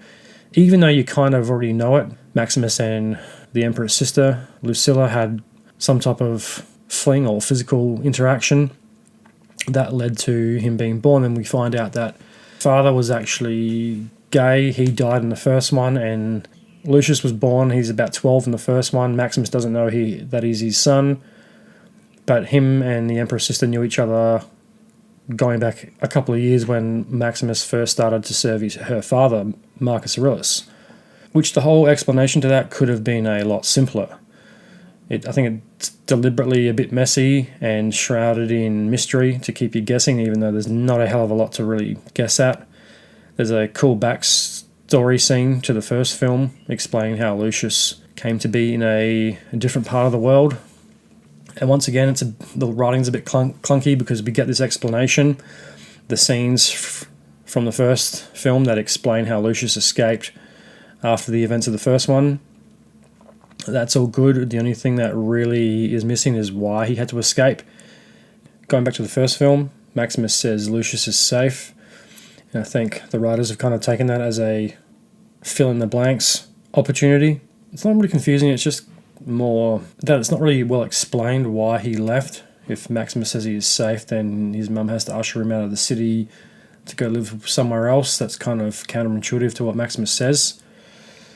But unfortunately, Lucius is probably one of the least interesting characters, and he's a bit flat sometimes. Denzel's Macrinus is the most interesting character, but more or less, about 75% into the film, he decides he just wants to be the emperor. Going back to the first part of the film, Macrinus tells Lucius that he would give him what he wants, the head of Arcasius, if he was loyal to him in return, and he would look out for his interests. But there's a huge part in the middle of the film where that kind of dynamic kind of dies off. Macrinus doesn't seem to be all that interested in his own gladiators or the day-to-day running of things like Oliver Reed's was. He's much more interested in rubbing shoulders with the emperors and the VIPs of Rome, trying to make his political moves. As I was mentioning about Thrax and how he gets all his information from him, he's definitely under his thumb. Thrax is a very underdone character, and there's not a lot of backstory to this guy, apart from he likes to gamble and he's in debt and owes Macrinus a lot of money. His gambling debt subplot isn't really touched upon that much. In the course of 2 fights, he goes from owing Macrinus a couple of gold coins to a few more gold coins to him accumulating a huge debt to the point where Denzel comes along and says he's going to take his house because he owes him the money, which seems kind of hard to believe, so that you have to assume there's some more backstory between these two and this guy's gambling. He takes the guy's house and kind of casually mentions that he wants to be emperor. This brings us to one of the other more ridiculous battles in the arena, which, again, Ridley wanted to do in the first film, but couldn't. and that is the water battle. The water battle is recreating the Battle of Salamis. If you've seen 300 Rise of an Empire, that is the same battle in the end of that film, which is based on a historical event. So what could be more visually spectacular than a water battle in the Colosseum? Let's just add some bull sharks for some dumb fun. Which is, I think, even more over the top and unbelievable than the baboons. Where the fuck did they get the sharks from? Rome is nowhere near the ocean. You can't tell me they swam up the Tiber. They look like bull sharks. They're not the smallest of sharks. They're not great whites, but it just seems completely ridiculous. Why do they just fish them out of the ocean on the other side of Italy, put them in a watertight wooden box, and then put them on a cart and send them off to the Colosseum to be lowered in by a crane? Not to mention sharks need to keep moving in order to breathe, so that wouldn't work because the sharks would die. Either way, it looks great on film. It's completely ridiculous, but it's enjoyable. Ridley Scott got into a bit of an argument with an interviewer while doing the press for the film.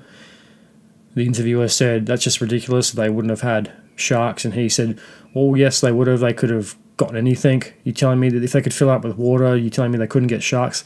Yeah, I'm pretty sure they didn't have sharks in the Colosseum. That seems a bit over the top. And it was kind of unnecessary because the water battle was kind of cool enough. The element of water was a whole new thing to play with, and it's a little underdone. It's visually it's very cool. Like the Spartan uniforms look pretty accurate with the blonde and black two-toned crests on the helmets. The helmets were and the armor was a lot more realistically Spartan than it appears in 300. So all that was really cool. The shields look really realistic. They're like real Spartan shields. So the costumes and stuff were good. Oh, the costumes in it are great. I wish I had some of that Roman armor.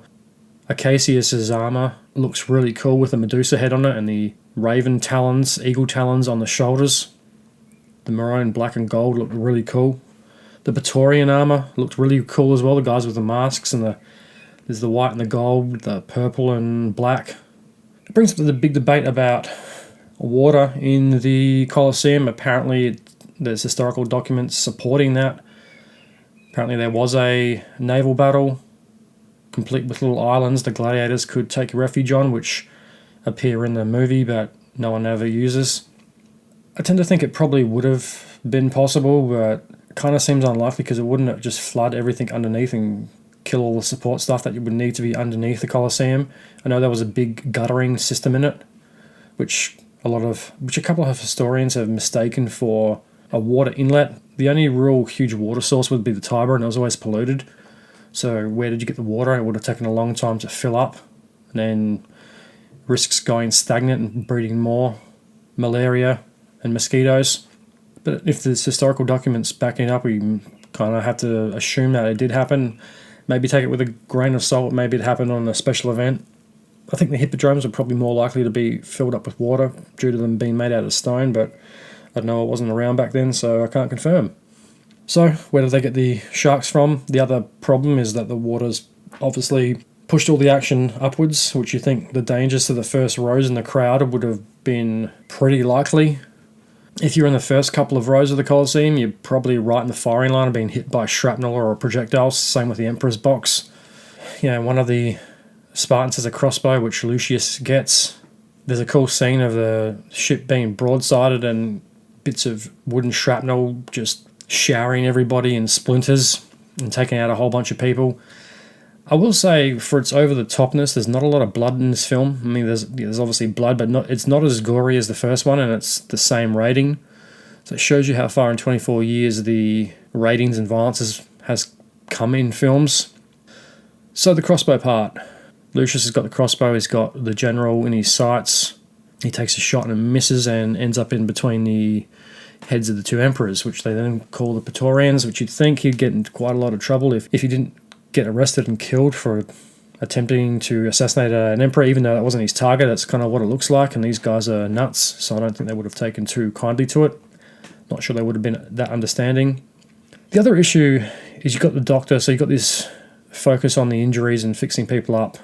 Lucius has got a nasty cut on his arm, much like Maximus, to the upper part of the shoulder.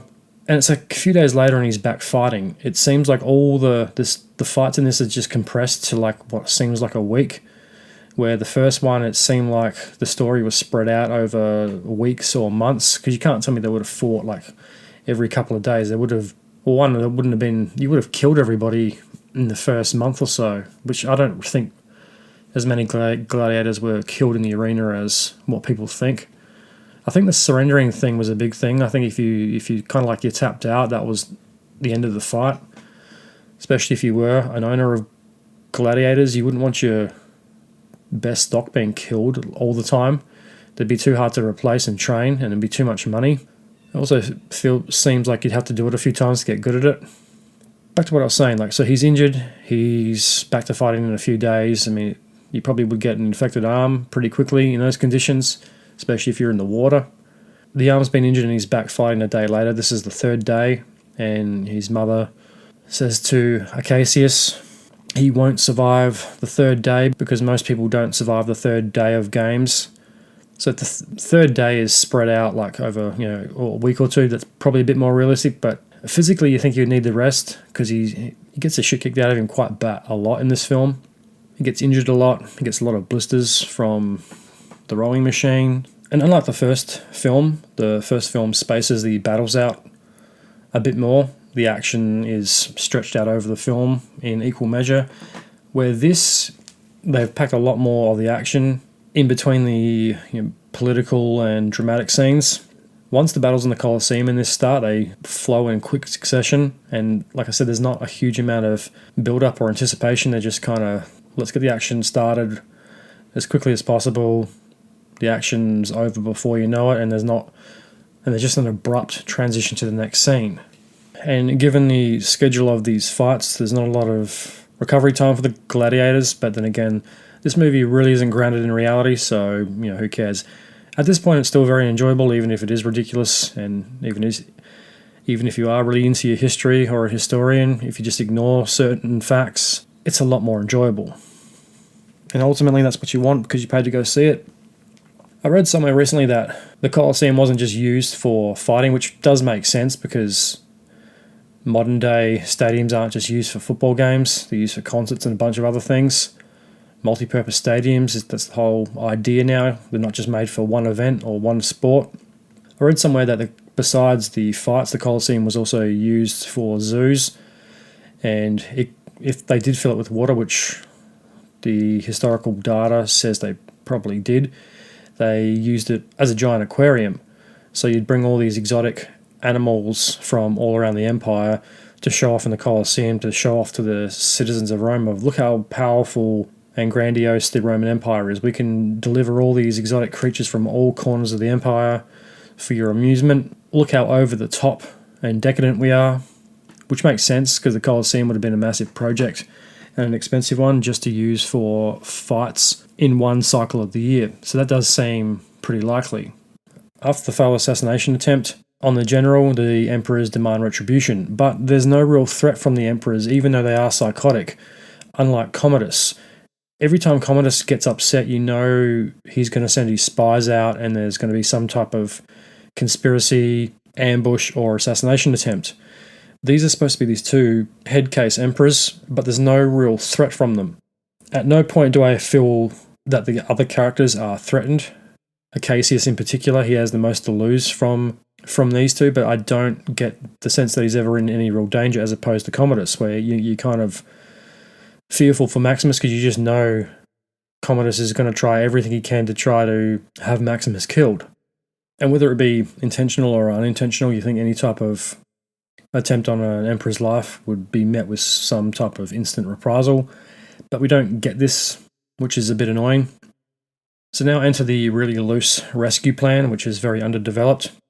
Acacius has come up with a plan to eliminate the emperors and bring the general of the army to put down the Praetorians and bring civility back to Rome. He realizes that nothing's going to change with these two emperors there and they need to be taken out of the picture. The only problem is this plan is very underdeveloped and it's much the same as the failed coup in the first one. This time the stakes aren't very well explained and it just seems like another element taken from the first Gladiator, and then they've kind of dropped it into this one because it's more or less the same thing. Some of the events even really play out in a very similar fashion. But as I just mentioned, they're not really well explained, and the stakes don't really seem to be as high. There's no tension to it. Unlike the first one, where Maximus is walking into a trap, and you really feel that tension the entire way through, which ultimately leads to the climax of the film. The other thing is there's not a lot of consequences for Lucius. The stakes aren't as high. And by this point, unfortunately, the character of General Acacius is pretty much underdone as well. Word of their insurrection gets out via a servant girl of Lucilla's, who tells Thrax, who tells Macrinus, who tells the Emperor that more or less the coup is up. It's at this point that it gets so confusing. No one's managing the gladiators, and they're kind of like left to look after themselves. I mean, there's obviously a hierarchy. There's the head trainer. He's more or less in charge when Macrinus is not around. And unlike the first one, like Lucius pretty much just seems to do what he likes. He's not really working for Macrinus because he's out of the picture, playing power broker to the emperors. He's more concerned with political affairs than he is with his own gladiators. So the general and Lucilla are under arrest for the very poorly developed rescue plot. The general's to be executed for treason. Now sets up a huge event in the film. Lucius versus the general in the Colosseum. Lucius finally gets his chance at revenge against the general. They get into it. The general reveals the big secret and is turned into a pincushion not too long afterwards. He doesn't quite get all the information out to Lucius.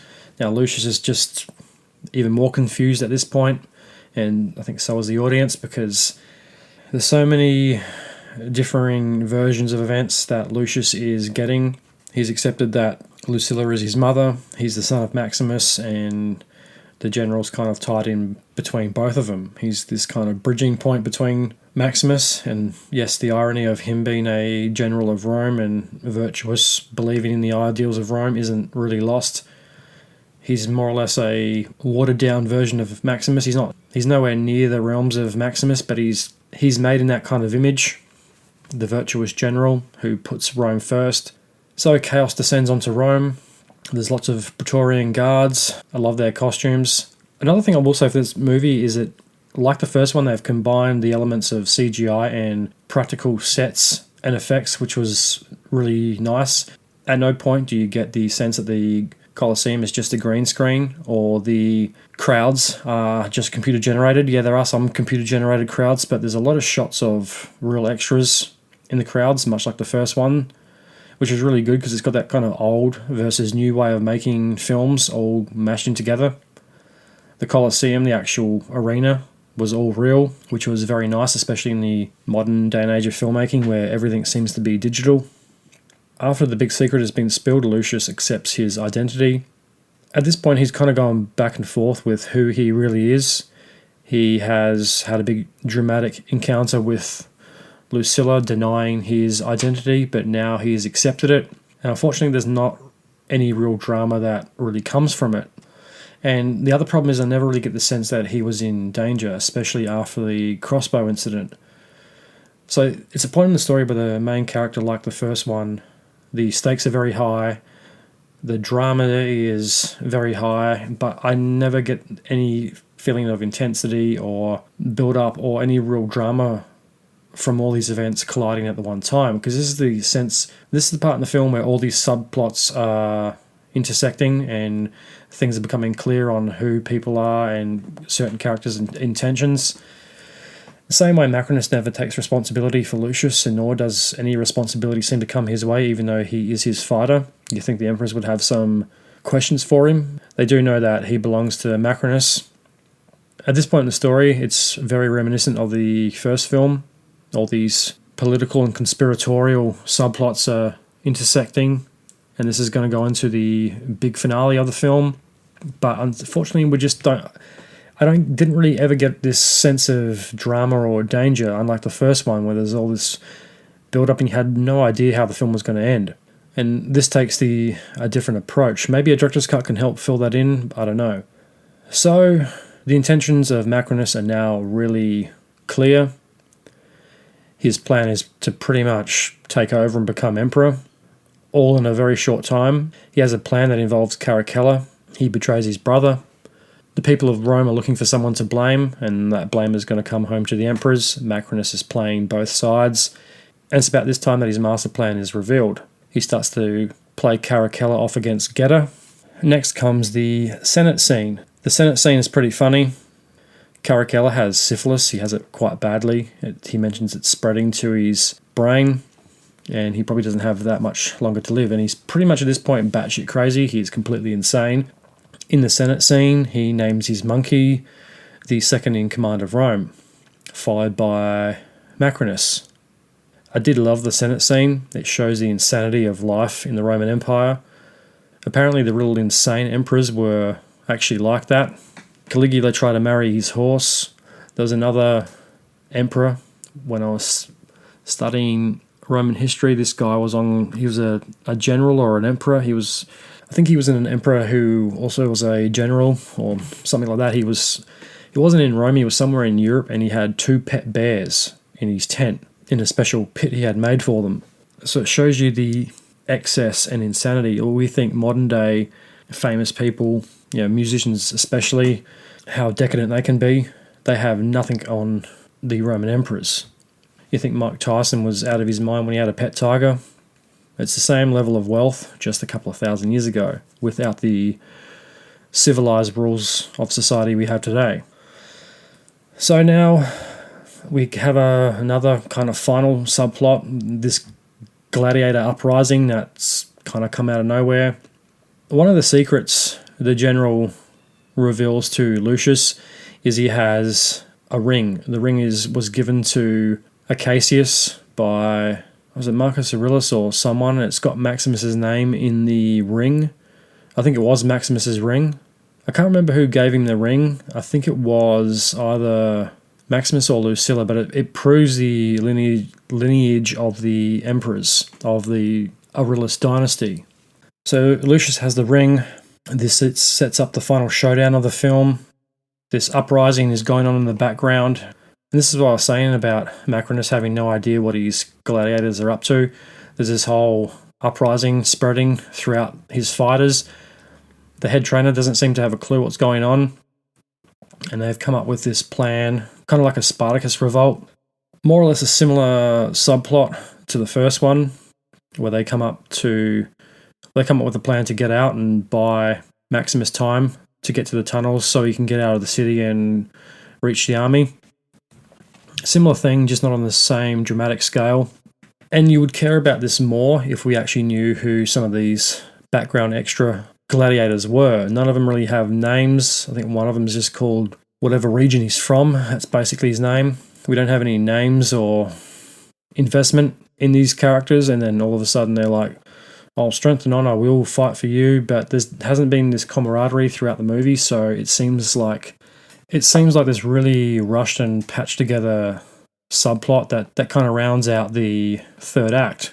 Lucius has accepted his destiny, and now we come to the final showdown, and this one seems a bit silly. His mother is to be executed for treason along with all the senators that backed Arcasius's plan to overthrow the emperors, and one of these senators is Senator Gracchus from the first film, played by Derek Jacobi. I actually really liked seeing him back. He doesn't really have much impact in the film at all. He comes in too late, he's got a couple of scenes, and then before you know it, he's to be executed with Lucilla. What makes this so silly is Lucilla is to be defended by a single gladiator, her son Lucius, and he is to fight his way through about 20 Praetorian guards. It seems a bit over the top and a bit unrealistic. He comes out into the arena to defend his mother, and the emperors think he's just going to get killed. Same with everyone else. All their problems will be solved, and things will be that easy. While all this is happening, Ravi, the doctor, has got General Arcasius' ring, and he's on his way to deliver it to the general in the field, who has an army of 5,000 Romans just outside of Rome. Ravi arrives and gives the general the ring. He gets stopped, but he gets past the guards, and seems a bit lackadaisical, but the Romans don't really seem to stop him, and he makes it all the way to the general, and the general's guards don't really say much at all, which seems a bit unrealistic. Like, I don't think they're going to be able to get that close to a Roman general, and no one tries to stop him. But just ignore that and just go with it because it adds to the tension. And at this point, the tension is starting to build, and you get the sense that we might see the fulfillment of the plan from the first film, where Maximus's army is supposed to come and overthrow Commodus, so Marcus Aurelius' dream of Rome can be realized. So Avi gives him the ring. He looks at it. He knows it's Arcasius' ring. He sees Maximus on the inside and Aurelius, and he says, the Prince Aurelius is alive and needs your help. One emperor is dead. Macrinus pretty much wants to be emperor. Lucius is the rightful heir to the throne, as he is a Lucius Aurelius. Lucius actually was a real historical figure, but he died when he was 12. So Lucius goes to defend his mother. He takes out a couple of Praetorians. The emperors think he's the emperor, and Macrinus think he's going to get killed. And then the arena fills with gladiators that have freed themselves, and the uprising begins, which is actually pretty cool. It's what didn't happen in the first film. The general's army's on the march towards Rome. The Praetorians get word of the approaching Roman army and send their own force out to stop them. So there's a 5,000 strong Roman army versus the 6,000 or so strong Praetorian army, which the emperors use for all their dirty work. So as the Praetorians are getting their ass kicked by the gladiators in the arena, a Praetorian accidentally shoots a Roman spectator. The crowd turns on the Praetorians. They start throwing them off into the arena. The head of the Praetorian Guard is played by Rory McCann, the Hound from Game of Thrones. I thought it was him, but he doesn't really say anything until pretty much the end of the film. So Macrinus takes his opportunity. He slays the emperor and pretty much becomes emperor. He self-elects himself, and the Praetorians follow it. He takes a shot at Lucilla. He strikes him with an arrow. She tells Lucius something that she loves him or something like that, and that basically sends Lucius over the top and on a quest to hunt down Macrinus. There's a big chase on horseback through the streets, which Macrinus is making his way out of Rome, but hot on his heels is Lucius. They come out of the Colosseum past the rioting crowds. The Praetorians have their hands full, and not one of the 6,000 of them tries to stop either one of them, especially Lucius, who's chasing after Macrinus. So all this leads to the epic conclusion with the two armies meeting at the old gates of Rome, followed by Macrinus and Lucius, who get into a fight in front of the two armies. Neither army wants to see bloodshed. Lucius explains who he is, that he's the rightful emperor and not this usurper, Macrinus. A big fight ensues, and all I have to say is that armor must be well made, because it deflects quite a lot of sword blows at close range. Lucius comes off victorious and takes his rightful place as emperor, calling off both armies. Peace returns to Rome. There's a really cool shot. It's very similar, very sequelitis to the first one, when he goes into the Colosseum and he sees the aftermath of the execution of his mother and the senators. He takes an arrow out of a wheel. There's still wet blood on the wheels of the cart. He's on his knees. I think he's burying something, a ribbon or something of hers. And there's this really cool epic shot of the camera looking up at Lucius with this purple sky with these superimposed fast-moving clouds. It's a very classic Ridley Scott scene. I just wish the film had more of them. It was very reminiscent of the first film. It looked really cool. But once again, the action is just kind of abruptly stopped, and then it's already the end of the film. So Lucius is in the Colosseum. He's still a gladiator, and he's also emperor. So it's got the best of both worlds from the first and the second film, and it leaves the door open for another sequel. And that ends the film. All in all, it's a very enjoyable film if you overlook all the inaccuracies and confusing subplots and the ridiculous, over-the-top fights involving the animals, which there are quite a lot of. It is a lot of fun. There's a lot more action than the first one, and there's a lot of spectacle. Not much drama, anticipation, or tension. It's more of a blockbuster popcorn film than one of the best films ever made. It doesn't have the dramatic or metaphorical elements that the first film did, but at the same time, I don't think it was really trying to go for that. I think it was really designed to be a blockbuster action film. I don't think this one's going to win the Oscars this time around. I think it was more content being what it was intended to be, a big over-the-top historical action film rather than a drama. But you know what? I can't judge it too harshly because it is a film about ancient Rome. As I've said before, I love ancient Rome. We need more ancient Roman content.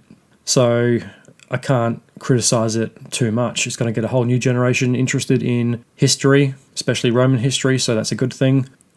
So I would give this film 4 out of 5 stars. It was well paced. I would watch it again. I do plan on buying it. Despite some of the characterization flaws, it was pretty well acted. Denzel Washington does steal the show, but then again, it is Denzel Washington. It's one of the greatest actors ever, so if he didn't steal the show, I probably would be surprised. There's a ton of action and spectacle in this film. Not quite the heart or emotion or drama of the first one, or the blood for that matter. It's a little bit soulless compared to the first film, but it's still very enjoyable. It's well paced, it's well edited. This film is not boring in any sense of the word. It just keeps on going from one thing to the other. It's 148 minutes. So it's a pretty long film, but it doesn't seem like that. It's very enjoyable. I probably could have seen this film again a week later and enjoyed it just as much. It's not the first one. I don't think that was the intention, but it's still very enjoyable, and it's honestly one of the biggest surprise films of the year. It's a massive blockbuster film. It came out in mid-November, towards the crazy end of the year, and there's nothing else that I'm looking forward to. So it was a nice surprise to pretty much end the movie-going side of the year on a high note. I give it 4 out of 5 stars. It's one of the biggest surprises of the year, and it's one of the better films. It's been a pretty slow year. I haven't gone to the movies that much compared to last year or the year before. I think I've probably only been maybe 10 or 12 times. It's definitely one of the best blockbuster popcorn films of the year. I'd definitely put it alongside Kingdom of the Planet of the Apes, Deadpool vs. Wolverine, and Godzilla vs. Kong. And of course Dune Part 2, but I don't really class Dune Part 2 as a popcorn film. And that brings us to the end of the review on Gladiator II. But just before we leave the world of ancient Rome, just got a quick article to read about the sharks in Gladiator II. It's from the standard.co.uk. The article's titled, Gladiator II, Fact versus Fiction. Did the Romans really fight sharks in the Colosseum? It's by Martin Robinson, 15th of November, 2024. Gladiator II is hitting our screens in spectacular style, but how much of it is based on historical reality? As Gladiator II, or Roman numeral II, to be more accurate, hits big screens around the country, the spectacle and display will be dropping a few jaws and also sending people rushing to the history books to check how accurate some of the details are. But then again, history books are not exactly accurate. I'd take them at probably 70 to 85% accurate. That would depend on what history you're talking about. Roman history is pretty well recorded, so you can say it's probably more accurate than other historical sources.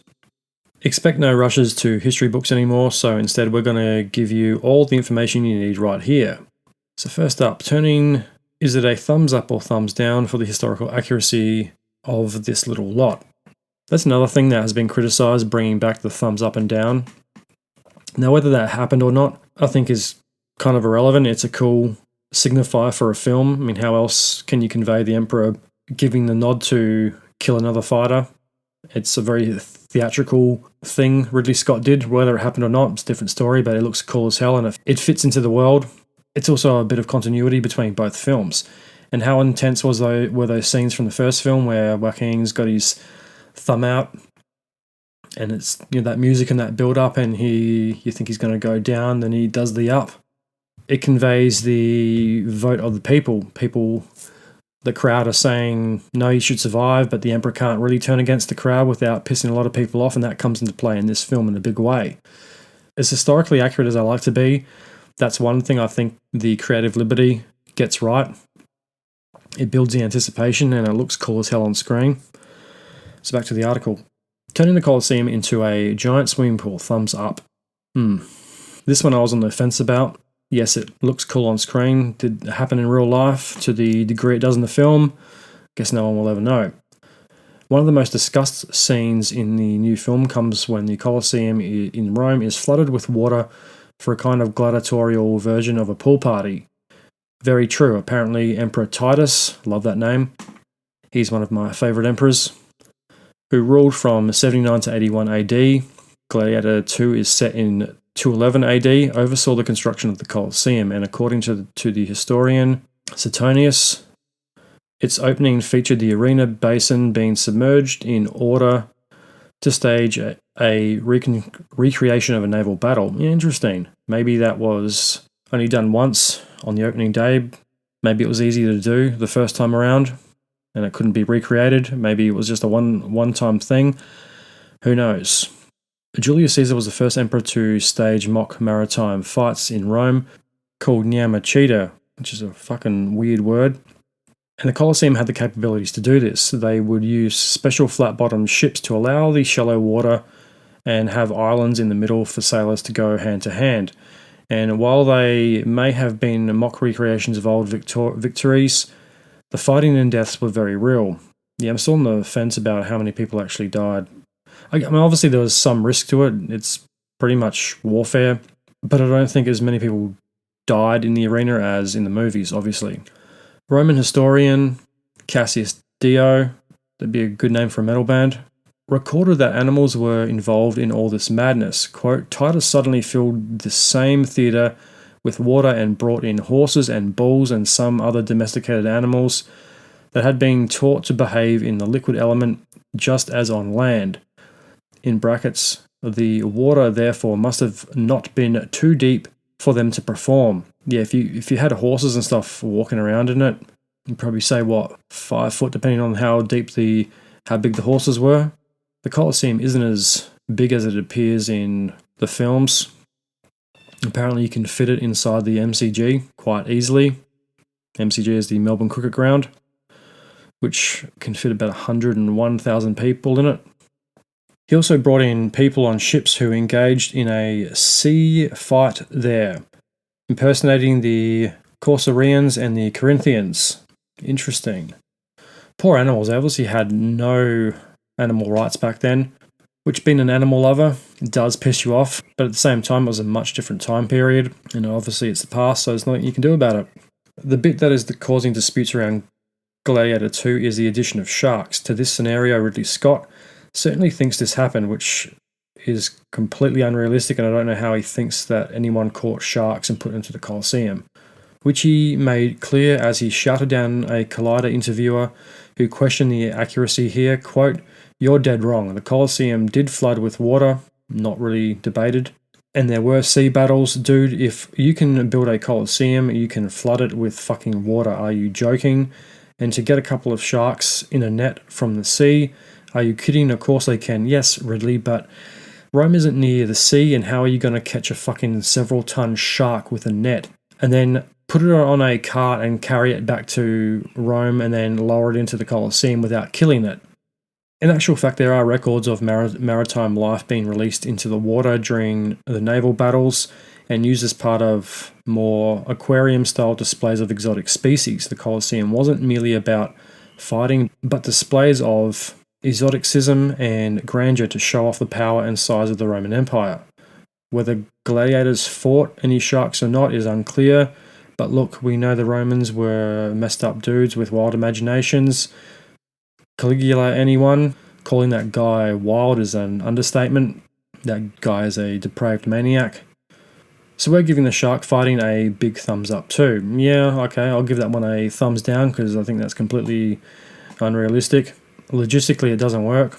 Maritime life, yeah, like a stingray, maybe small species of shark, if you could get them to survive that long. Fish, anything that doesn't require movement to breathe, and like anything you could put in a decent-sized tank. I'm not aware of too many aquarium builders in Rome. Lucius Versus, I love Roman names, was a gladiator. Thumbs down. Paul Mescal's character was real. He was the son of Empress Lucilla Augusta, Connie Nelson's character, Who was sister to Emperor Commodus Joaquin Phoenix in the first film? Lucius is in the first film co-emperor with his uncle. However, Lucius did not grow up to be a gladiator because he died when he was 12, which should have also ruled him out for the first film, as his death came before Commodus reached power. Two brother emperors ruled together, thumbs up. Instead of Phoenix's Commodus, who ruled from 177 to 192, he wasn't killed by a gladiator in real life, but strangled in the bath by his wrestling partner. That was nice of him. Narcissus, however it's pronounced. An assassination ordered by a group of conspirators, including his mistress, Marcia. In Gladiator II, we at first have brothers Gedda, Joseph, Stranger Things, Quinn, and Caracalla, Fred the White Lotus, Hetchinger, in charge. The pair did indeed share power from 209 to 211 AD after his father, Emperor Severus, died and wanted them to rule together. All three were co-emperors before his death. As depicted in the film, the brothers, both in their 20s, didn't exactly get on. No spoilers here, but the history records show Caracalla had a good few goes at knocking off his brother. I mean, trying to assassinate your political rivals probably wasn't a rare occurrence in ancient Rome. It's just a bit surprising that brothers trying to take each other out so they can rule. Denzel Washington's character, Macrinus, was the first black emperor, thumbs up. Macrinus was indeed on the scene at the same time as Caracalla and Gedda, and served Caracalla and his father as Praetorian Prefect, a kind of aide who dealt with civil affairs in Rome. In Gladiator II, he's more of a wheeler dealer in arms and gladiators than the legal expert he was. But in the film, he later succeeded Caracalla as emperor and was the first of African descent to take charge. Interesting. Washington already Oscar tips performance. Yeah, I don't think that's going to get an Oscar nomination. It was good, but Denzel Washington's good in everything. I just don't think it was a Oscar-worthy performance. Despite an accent that is pure New York, depicts a clever man smashing through the class system in Rome, and the reality was he was proclaimed emperor by his troops, not through Rome's senatorial system. Okay, so that makes sense. So if the troops had proclaimed him emperor and it didn't go through the Senate, that would make him a non-legitimate emperor. Ancient Romans read newspapers, thumbs down. One scene in Gladiator II shows someone reading a newspaper in a cafe. I'm pretty sure I saw that in the background. I didn't really take any notice of it. Yet the film is set 1200 years before the printing press. Historian Shadi Bartsev, however you pronounce the name, from the University of Chicago told The Hollywood Reporter, quote, "They did have daily news, acta idumea, but it was carved and placed at certain locations. You had to go to it. You couldn't hold it in a cafe. Also, they didn't have cafes." Yeah, fair assessment. I think it's more of a place to get a drink more so than a cafe, because I didn't see too many coffees or espressos being served, and obviously coffee wasn't around in the Roman Empire. But I'm assuming they would have had places to get drinks, because you couldn't exactly just go down the river and help yourself, because you probably would die of malaria. I'm assuming they would have had places to drink. I mean, everyone has to eat and drink, so you think there would eateries and places to drink would probably, even in the ancient world, be pretty common. Gladiators rode rhinoceroses in the arena, thumbs down. Bartsev also poo-pooed the instant classic scene where a gladiator rides into the Colosseum on the back of a rhino. I'm not sure it's going to be a classic scene. It was pretty cool though. It wasn't as over the top as I thought it was going to be. Although there are records of rhinos being displayed in the arena, for the film a physical rhino was built with the help of computer modelling to create a plastic but very lifelike version. It was actually pretty convincing.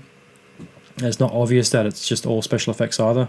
Ridley Scott said it can do, quote, 40 miles an hour, spin on the spot, wag its head and snarl. A two-ton rhino with a guy on its back, I mean, it's a lot of fun. It was a very cool scene. Pedro Pascal's character, Marcus Acacius, was real, thumbs down. Well, you know, this is a fictional film, isn't it? Russell Crowe's Maximus was made up, yeah, good point. And he's the only reason we're interested in any of this. Also a very good point. Without Maximus or the first film, I don't think it would be as popular, and I don't think as many people would probably want to go see it. To be clear, this isn't a game of if it's real or not. It sucks, but for the record, Marcus Acacius is a fictional as Maximus, and indeed in the film, Pedro Pascal's character is a general who served under Maximus. Okay, yeah, I forgot that. He captures Mescal's Lucius as a prisoner of war and takes him to Rome. Not to labour the point, but this also never happened to the characters since one was fictional and the other was dead. Yeah, and I don't think anyone really goes into even historical films thinking that they're 100% factual. I mean, Gladiator doesn't exactly say based on a true story, does it? Or inspired by real events. Even films that are, you have to take them with a grain of salt because there is artistic licensing and creativity after a while. So, like Ridley Scott's Black Hawk Down, even the guys who were there said it was pretty accurate, but not everything happened like it did in the film. The run out of Mogadishu was a bit more dramatic for the movie. Just because it looks good on screen doesn't mean it happened in real life. Thumbs up for live and thumbs down for kill. Thumbs down. When one gladiator stands victorious over his wounded opponent, he must look to the emperor for the decision on whether to kill him or let him live. In every Roman epic, including the two gladiators, it is shown that thumbs up is release him and thumbs down is finish him. This is wrong. In fact, thumbs down meant swords down, meaning the loser could be spared. Scholars have suggested thumbs up meant to thrust a sword into his heart. The misconception seems to come from a famous 19th century painting called Police Versus, Thumbs Down, by Jean Leon Jerome, in which a gladiator stands with his foot on the neck of his felled opponent and looks up to the baying, bloodthirsty crowd who are all giving him the thumbs down signal. It's a very cool painting, if you're not familiar. Ridley Scott said it was this painting that convinced him to make the first film. Quote, "The image spoke to me of the Roman Empire in all its glory and wickedness, and I knew right then and there I was hooked. Yes, but it's wrong." End of article. Yes, it might have been wrong, but as I mentioned before, it looks cool as hell, and it's a great visual tool and a great visual cue to convey a message without having to say anything. Like the scenes in the first one with the Emperor giving the thumbs up or thumbs down, it just creates a lot of tension and anticipation as to what's to come.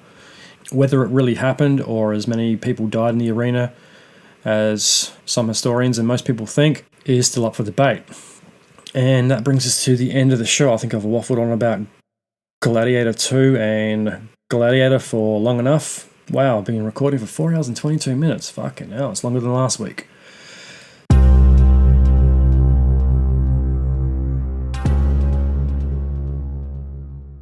We are the Brutal, Bizarre, and Boozy podcast. I'm Declan, the son.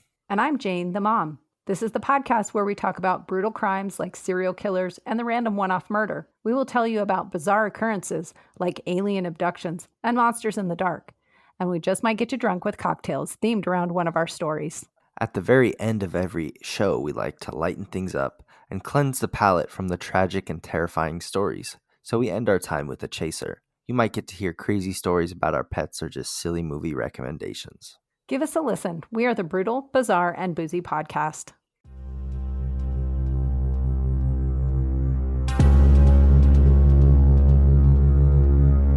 If you'd like to support the True Tank, there's a couple of things you can do. Head on over to the Facebook and Instagram page, give them a follow and a like, share them around to people you think might like the show.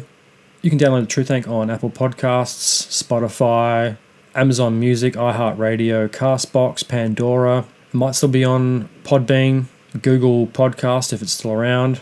You can also find the True Tank on YouTube, if they haven't had an issue with this episode and pulled it down.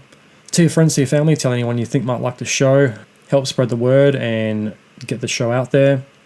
Why not leave a review and help the show get found? A big thank you to everyone who listened to the end. I'll be back in the next couple of weeks with a brand new show, but until then, I am a Tank. This is the truth. May the truth be with you.